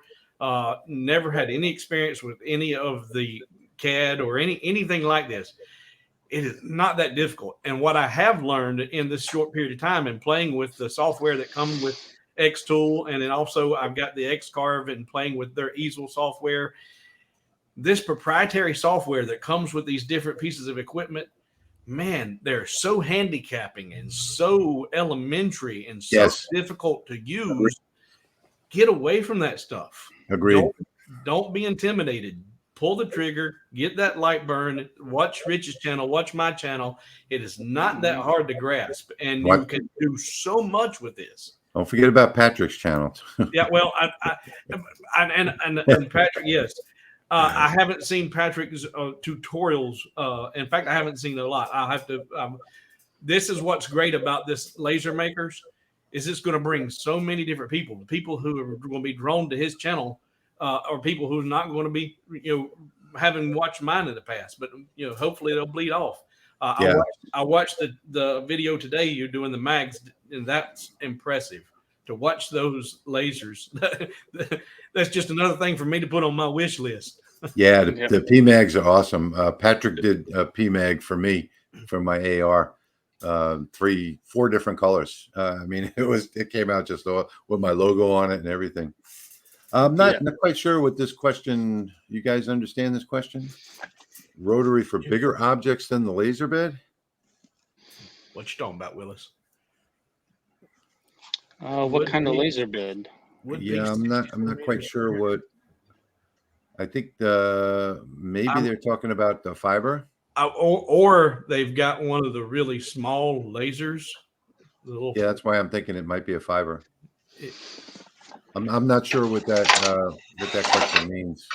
Yeah, I'm not sure. For a fiber laser, you can get an extension like this, a nice piece of aluminum. It's milled and threaded, and set it on your bed and use that to extend how far your rotary is and what size objects you can use.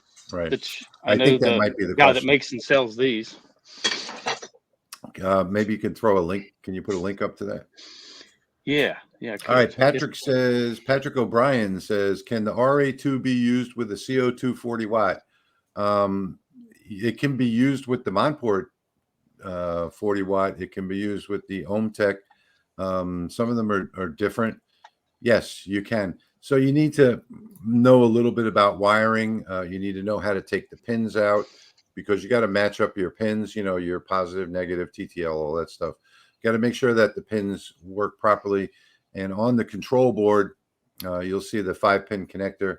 You just, for the Y, just pull that out and you put in the, and actually the RA2 comes with adapters, with wiring adapters. So they should have one. I need to look in mine and see if they have that. But yeah, you can use it with the 40 watt CO2. No problem.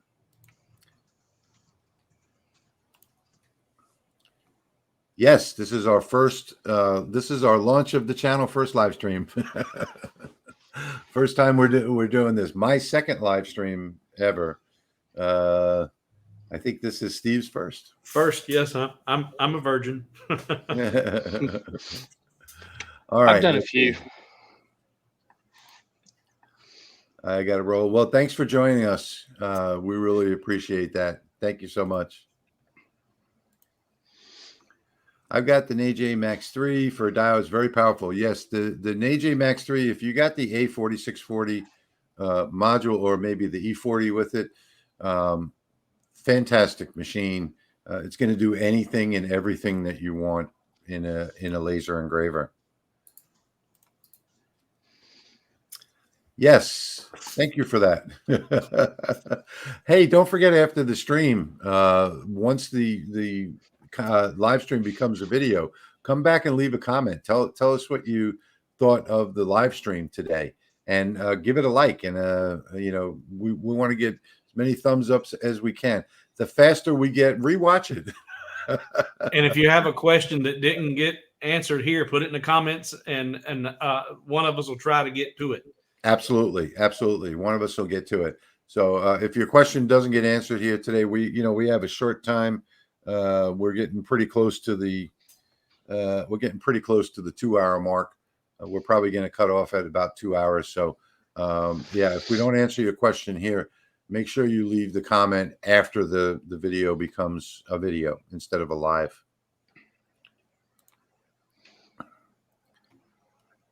Johnny's thanking you.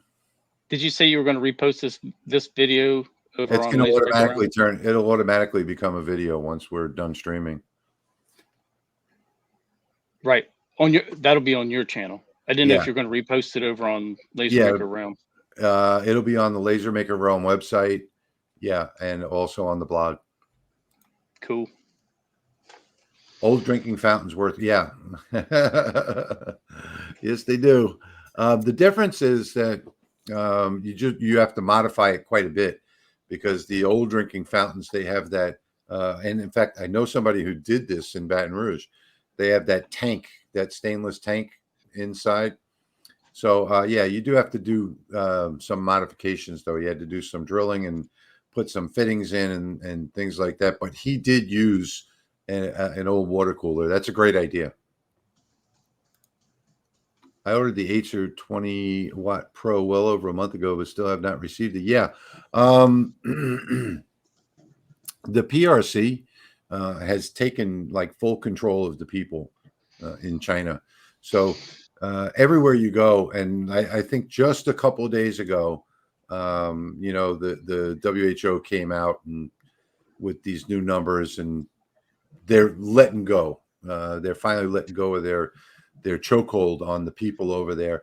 But all of these factories have been shut down, like rolling shutdowns, COVID-19 shutdowns across China. So yeah, a lot of these companies, if they don't have the supply chain already set up here in the U.S. with the U.S. warehouses, it's going to be a while before you get whatever it is that you're ordering from China.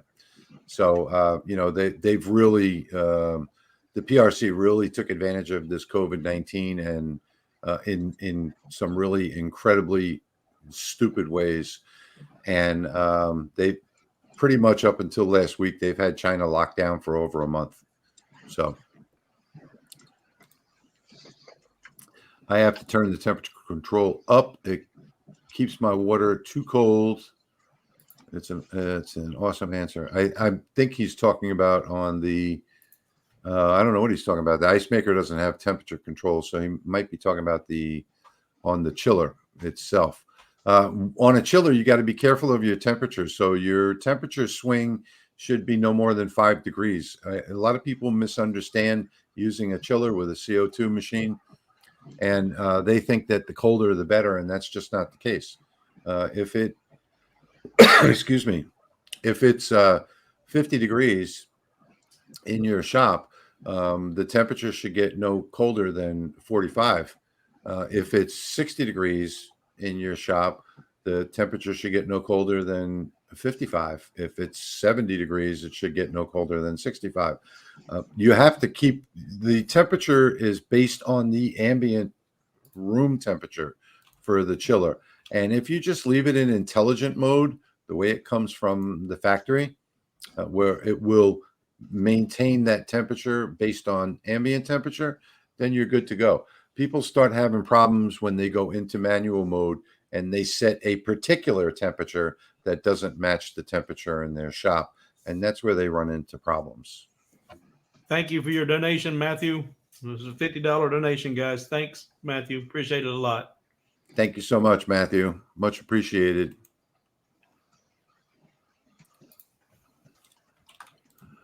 I'm watching your channel post link to the new one you're talking about. I posted it already. Oh, okay. Because I didn't know what Jerry was talking about there. Okay. Anyone play with? So I guess I'm getting behind in these comments here.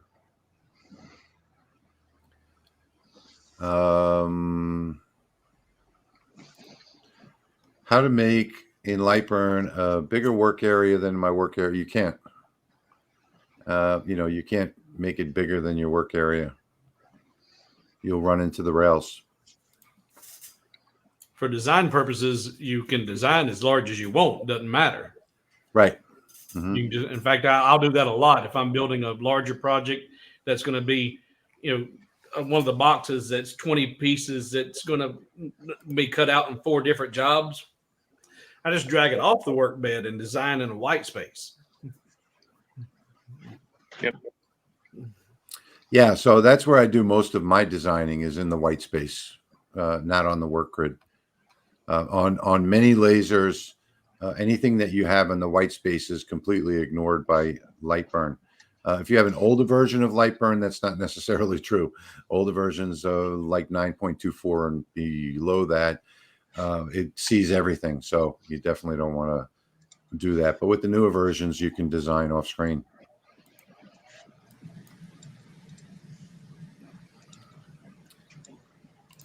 Just like that. Thank you, Wendy. I appreciate that comment.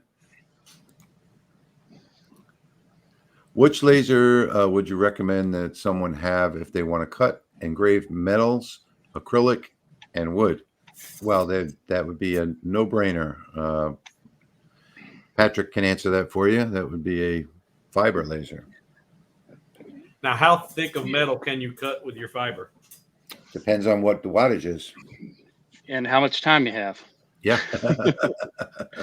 Because fiber lasers were never really meant to cut metal, because obviously the beam comes out at a center point and then angles out. So you're never going to get a straight cut because the beam's not directly overhead of where you're cutting. Yeah. So, depending on how thick, you could have a basically a curved cut, not a nice clean cut like you would get with a gantry style laser. But for metals, you'd want fiber. For wood, CO2 would be ideal. So ideally, you'd want two different lasers. Yeah, that was my initial thought, was for metal, wood, and what was the other, acrylic. You almost need three different animals there in order to accomplish all those tasks. Yep, CO2 would get your acrylic and wood, and fiber would get your metal. In general. Now, I have engraved wood and cut wood with my fiber laser. It is possible, but it takes more practice, and it's not as refined as using the CO2. Your results are not as high quality in general. Thanks, Jerry. But yeah, we need that 4,000 watch hours to get donations to the channel.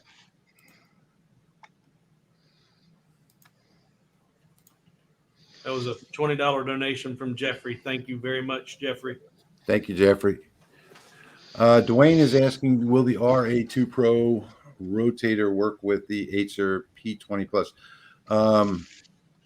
Yeah, they have 3 different adapter cables that pretty much make it work with any laser. So it's definitely going to work with that. If any of those 3 adapter cables don't work, then you might have to change the pins by looking at the color coding of the wiring. And you may even have to trace it with a meter. I think on the RA2, they only have one color, and that's black. So you may have to test that out, test the wires out, and find out which is which. But ultimately, yes, you can press in and pull the pins out and change them around in the connector. Looks like we got a resolution on Andy's, I think, homing problem on his Xtool. Says thanks everyone, got it figured out, and left a $10 donation. So we got some positive results there for Andy, and thank you, Andy. Okay. Right. Yep. Okay, let's see. Don't race to so that's what we were talking about earlier. A race to the bottom. Make a quality product and charge a lot of money for it. And the more you charge, the more value it has to the customer. I don't know if you know that or not, but the more you charge, the more value the customer will see in that item. More likely they'll be coming back to you to shop with you.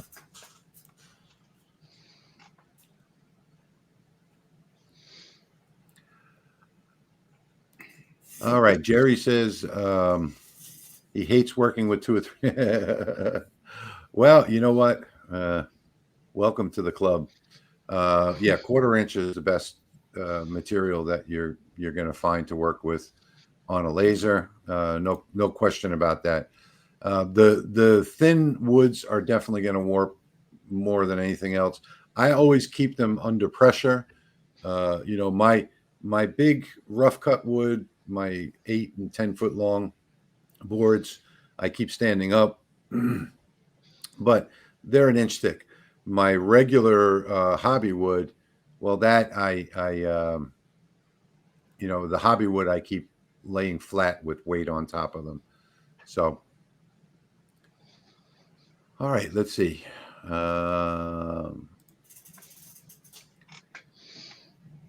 Do you have a video on finishing the project?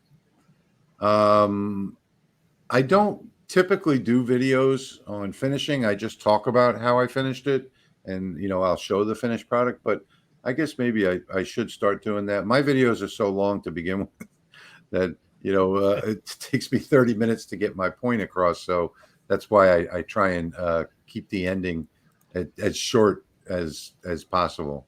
I plan on doing some longer format videos. They're going to show from the beginning to the end of projects that start out maybe using a table saw and a router, Right. you know, and finish up with, I don't know, shellac or epoxy. Yeah, and that's how a lot of my projects start out is you know, on a table saw and then on a planer, you know, and things like Yeah. that. So yeah. Uh And one, okay, we I gotta do this real quick. One in a row, two, three. Am I that far behind? For all these people. I'm sorry, guys. It's Whataburger. Whataburger for me.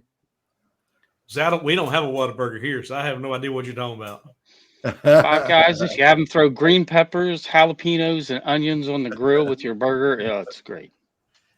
Now, back to the finishing, the one thing that you have talked about in some of your videos, Rich, and a lot of people was surprised to see, they haven't seen it. And I made a joke in one of my videos about having a very secret proprietary cleaning solution that I keep top secret. It's comprised of two elements on the periodic table, hydrogen and oxygen, you know, and you get it from a very special source, the tap. Yeah. You know, Yep. water is a really nice cleaning agent just to wipe down and get all that soot done. Don't soak it, spreads it, wipe it down, and keep from sanding all of that soot into your finished product. Right, exactly. But just plain old water, folks. Well, the biggest mistake I think that newbies make is they get out the sandpaper when they take their project off the workbed. And if you just take a shop towel and wet it, and the soot wipes right off, and there's no sanding needed in most cases. Okay, Jerry, you're absolutely wrong. All right, let's see. How do you guys approach local businesses with a product? Well, that's an easy one. You approach them and you give, first off, I always, when I want to market something to a business, or when I used to do that, I would always go and you know, patronize the business to begin with, and buy something, you know, and get to know the people there, and then go back. I tell you a quick story about how I got started in the tumbler business, which really put a bunch of money in my pocket quick. I was launching my boat down here in Lafitte at a local boat launch, and I left my coffee on the table when I left the house. So I needed to get a cup of coffee, and I didn't want to use the paper cups. They did have some really horrible looking tumblers with some kind of weird logo on it, fishing logo on it. So $25. So I wound up buying one because it was a cold morning. I wanted to keep my coffee hot. And the next time I went back, I made one myself, and I knew the guy's name that worked behind the counter, the manager. And I made him a tumbler with my own fishing logo design on one side, the actual boat launch, the marina logo on the other side, and you know, my name across the bottom. And I gave it to him, and I said, here's what a tumbler. If I'm going to buy a $25 tumbler, this is what I expect it to look like. And you know, he was just, oh man, this is beautiful. Well, immediately he called the other guy and had all of his removed, and I brought in, and his were just put up on a shelf. I brought in a rack that I bought in New Orleans at a wholesale place, you know, a turning rack, and I filled the whole thing up with my tumblers, and that's how it got started. And then a police officer bought one when he went fishing, or a sheriff's deputy, and then the sheriff's department contacted me, and then I started doing tumblers for them, and then one of the deputy sheriffs moves to the NOPD, and the NOPD contacted me, and I started doing parish work. And I mean, you know, give it away is the answer to this question. So find out who you're dealing with, do something personalized for them, and give it away. And another thing that I look at whenever I approach local is I look at what are they currently selling. Are they flea market, you know, type of stuff, or are they selling the high end name brand stuff? They're selling custom cutting boards for $250 and that kind of stuff. And those are the ones I don't want to do the flea market pricing. I go after the higher end novelty shops, and then I do what used to give it away. Well, if I don't already have a really good working relationship with them, and I'll take in 5 or 6 things and say, you know what, let's just put these on consignment. You don't invest a dime in them. Let's just put them in here and see if you get any traction with them. Yep. And then inevitably, boom, they do, and they're like, hey, listen, I sold out of those. I need more. So put out a good product, market it for what its value is, and market it high. Don't undersell yourself, and in the right place. You're setting up in the flea market and trying to get $100 out of something that the guy down the road is $5 for something that he got out of China. It ain't gonna happen. So right, exactly. Real estate or location. Yep. Okay, Matt says my Ortur rotary will not respond to any adjustments. I've watched the videos, but no luck. Any ideas? If it's not responding and you have it turned on, then you're probably going to have some type of pinout problem. The only thing that I can suggest that you do is you test the pins with a meter to make sure it's all right. I mean, if the pinout is moving if the wire is moving the y-axis, then it should absolutely be moving the rotary. If you're not getting any response, then you have a problem somewhere between where the wire runs from the y-axis plug to where the rotary is. That's the only answer I can think to that.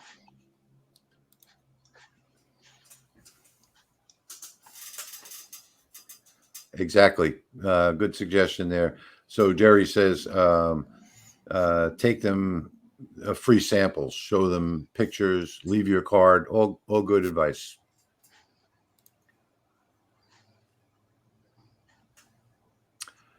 And you pick 5 guys over Whataburger. That's what I say. Okay. I even use LightBurn for auto tracing for 3. Yeah, absolutely. LightBurn is a great design program. There's no question about that. Hello there from Switzerland. All right, LightBurn is awesome. Also, a lot of people don't know the renew cost is half the cost of the initial purchase. Yes, absolutely. And a lot of people also don't know that you don't ever have to renew. It's a one-time purchase. So that's completely up to you. I could still be using version 9 without ever having to pay anything else. I mean, there's lots of new and better features in the new versions, but you don't have to upgrade.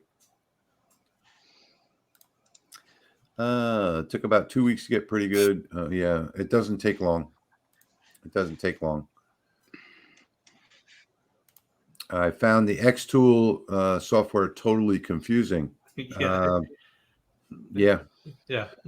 Any proprietary software, they handicap you so bad it's ridiculous. Yep. So I'm trying to catch up on these comments here. I'm sorry if I'm skipping some. Like Steve said earlier, come back after the stream if we missed you and ask your comment in the comment section. I'm not a beginner, but I procrastinated because I feel like it ought to be a big learning curve. It really is not a big learning curve. It's sort of like I think that it's akin to a word processor almost, except some of the features are primitive shapes. And don't be intimidated. Okay, let's see. I used XCS because it was free when I first got my laser a couple of months ago. Then I got my LightBurn free trial. It's amazing, life-changing. That's absolutely true. There's no question about that. You're talking apples to oranges between the two different programs. And I would expect that the software, if they're teaching the wrong way to use the laser, I would expect that they wouldn't have quality software that came with it either.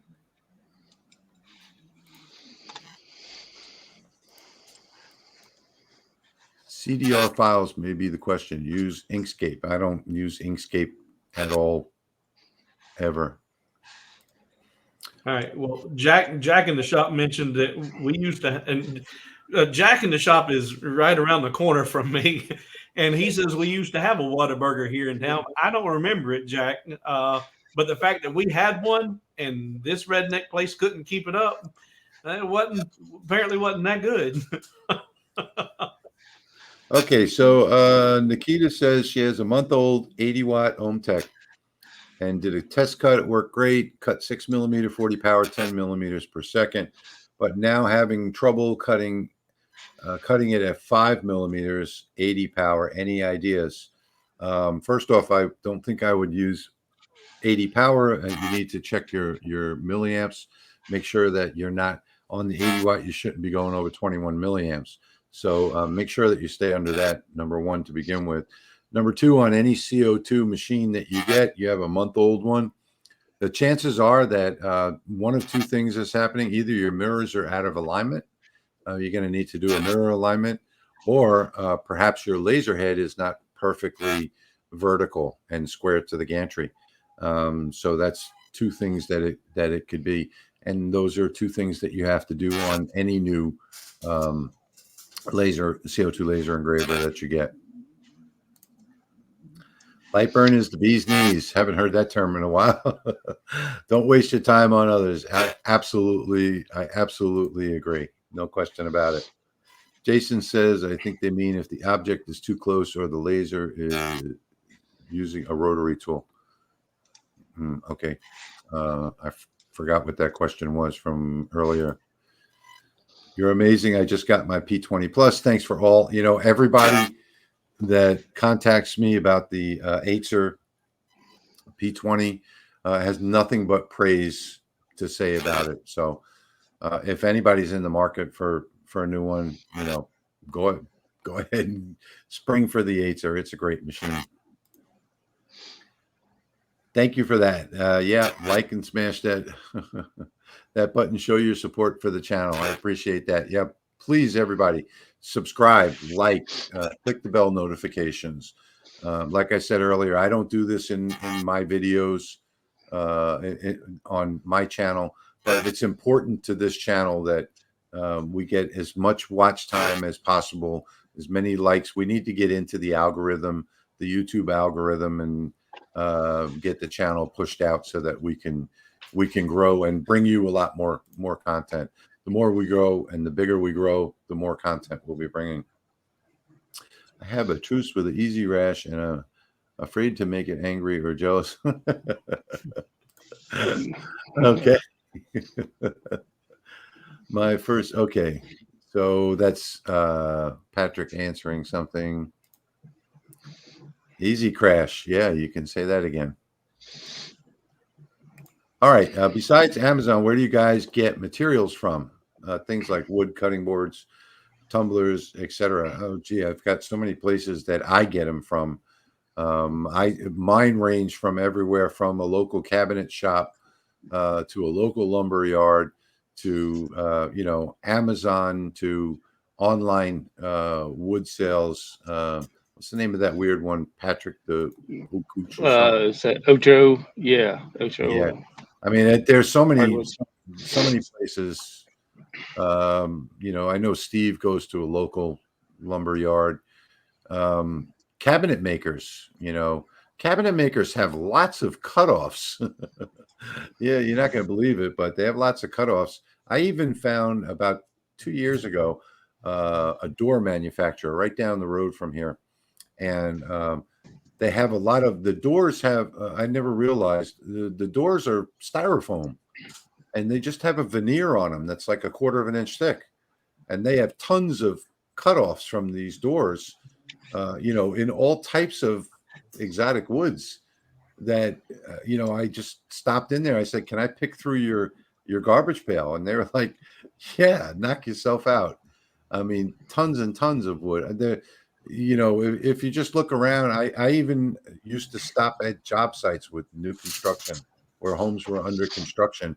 In fact, in the shop next door, I have probably 200 or 300 board feet of oak flooring that I used to make coffee signs for an Amazon store, that were huge sellers. So I mean, there's all kinds. I don't know where you guys get yours from, but you can, if you want to add in something there.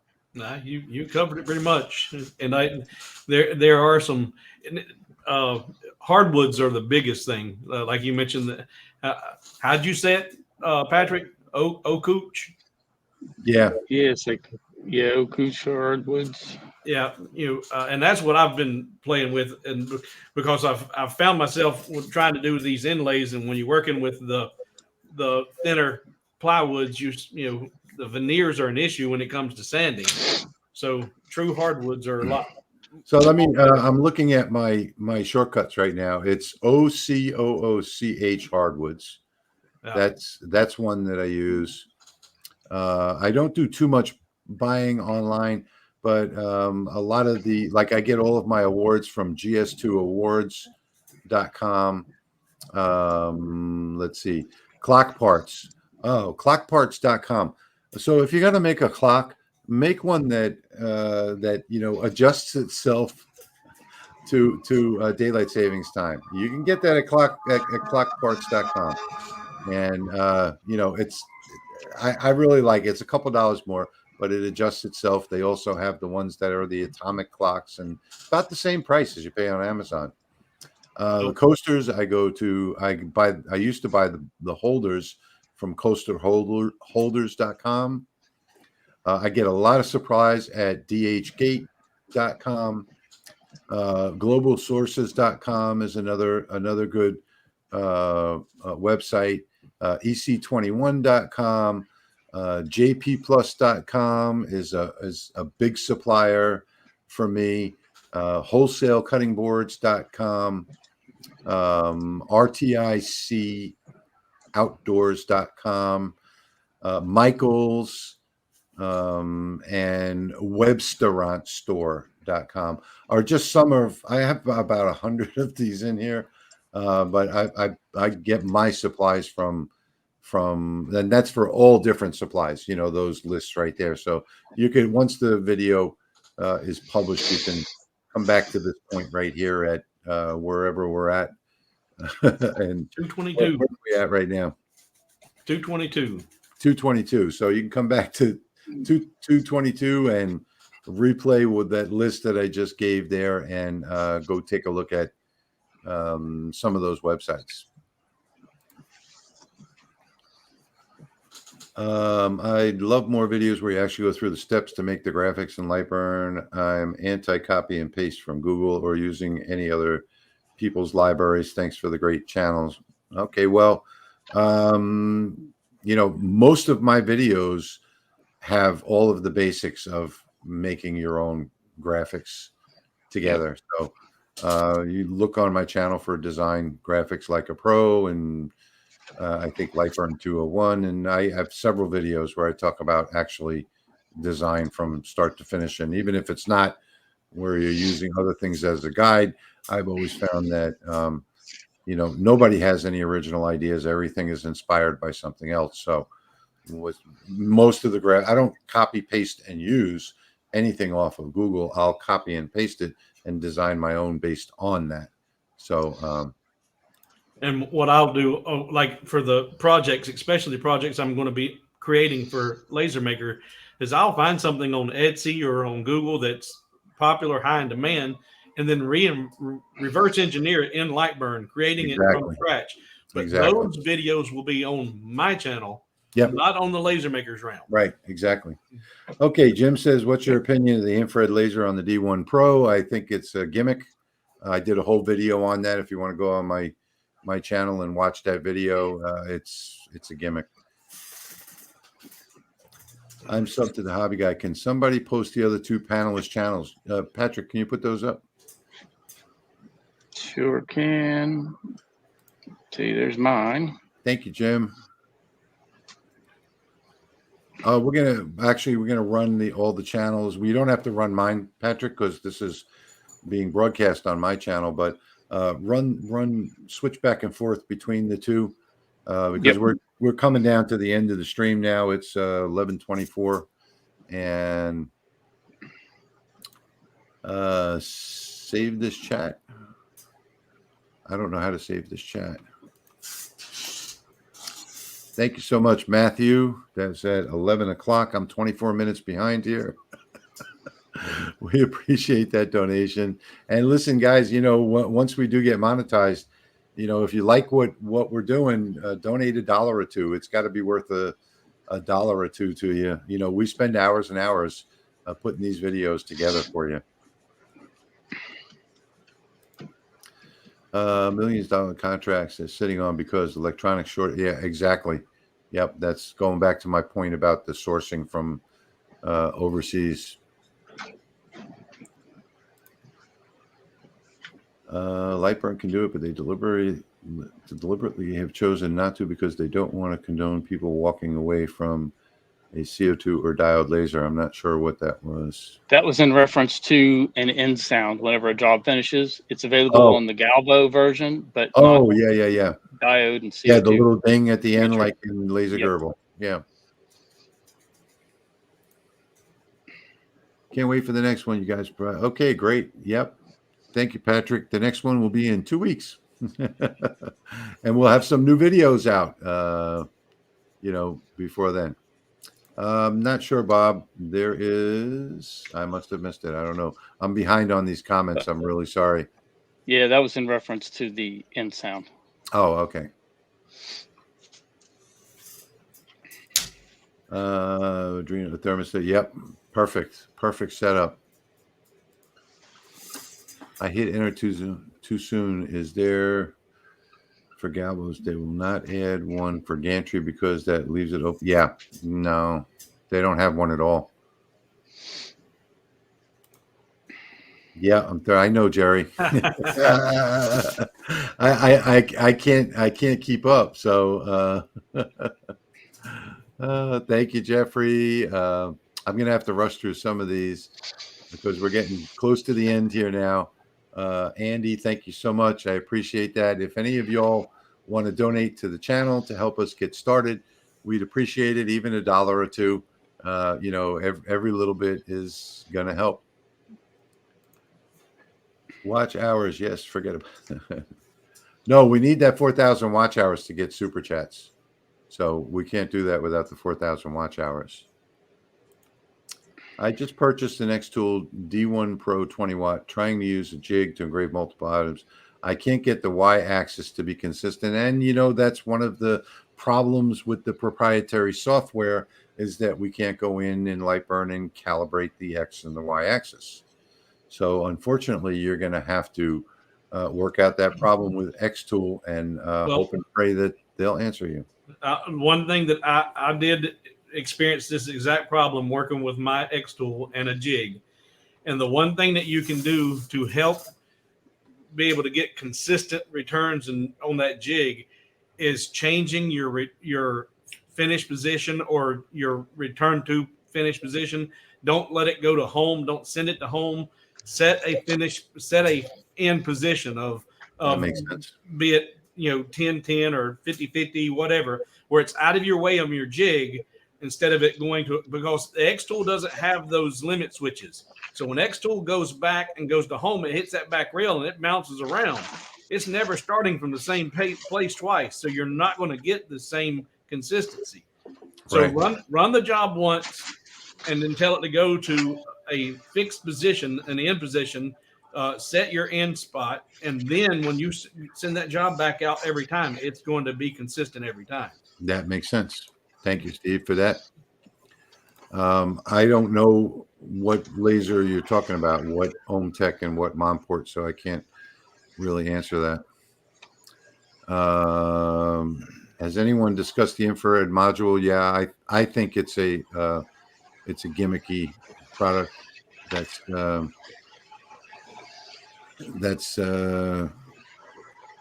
completely up to you. I mean, it's a 1064 laser that has no power and no frequency control, so it doesn't fit into any category except gimmick as far as I'm concerned. All right, let me try and catch up to the time here a little bit. Sorry, guys. Great, wonderful. We hope you all tune in 2 weeks. There'll be a lot more questions. We're right at 11:30, so we're going to be hitting the end of the stream now. And I think that's pretty much all we're going to do for this live stream. I hope that everybody enjoyed it today. And like we said earlier, all you have to do is watch the replay if you like. Please come back, like the video after it's up and published, make comments, whatever questions we didn't answer, we'll answer after the live stream once the video posts. And so if you have any questions that went unanswered, just post it after the video. And I want to say thank you to everybody for making our very first live an absolute success. Thank you so much for being here. Thank you so much for all of the donations. It's really going to help us get started. And we'll see you in 2 weeks. Huge thanks. Thank you, everyone.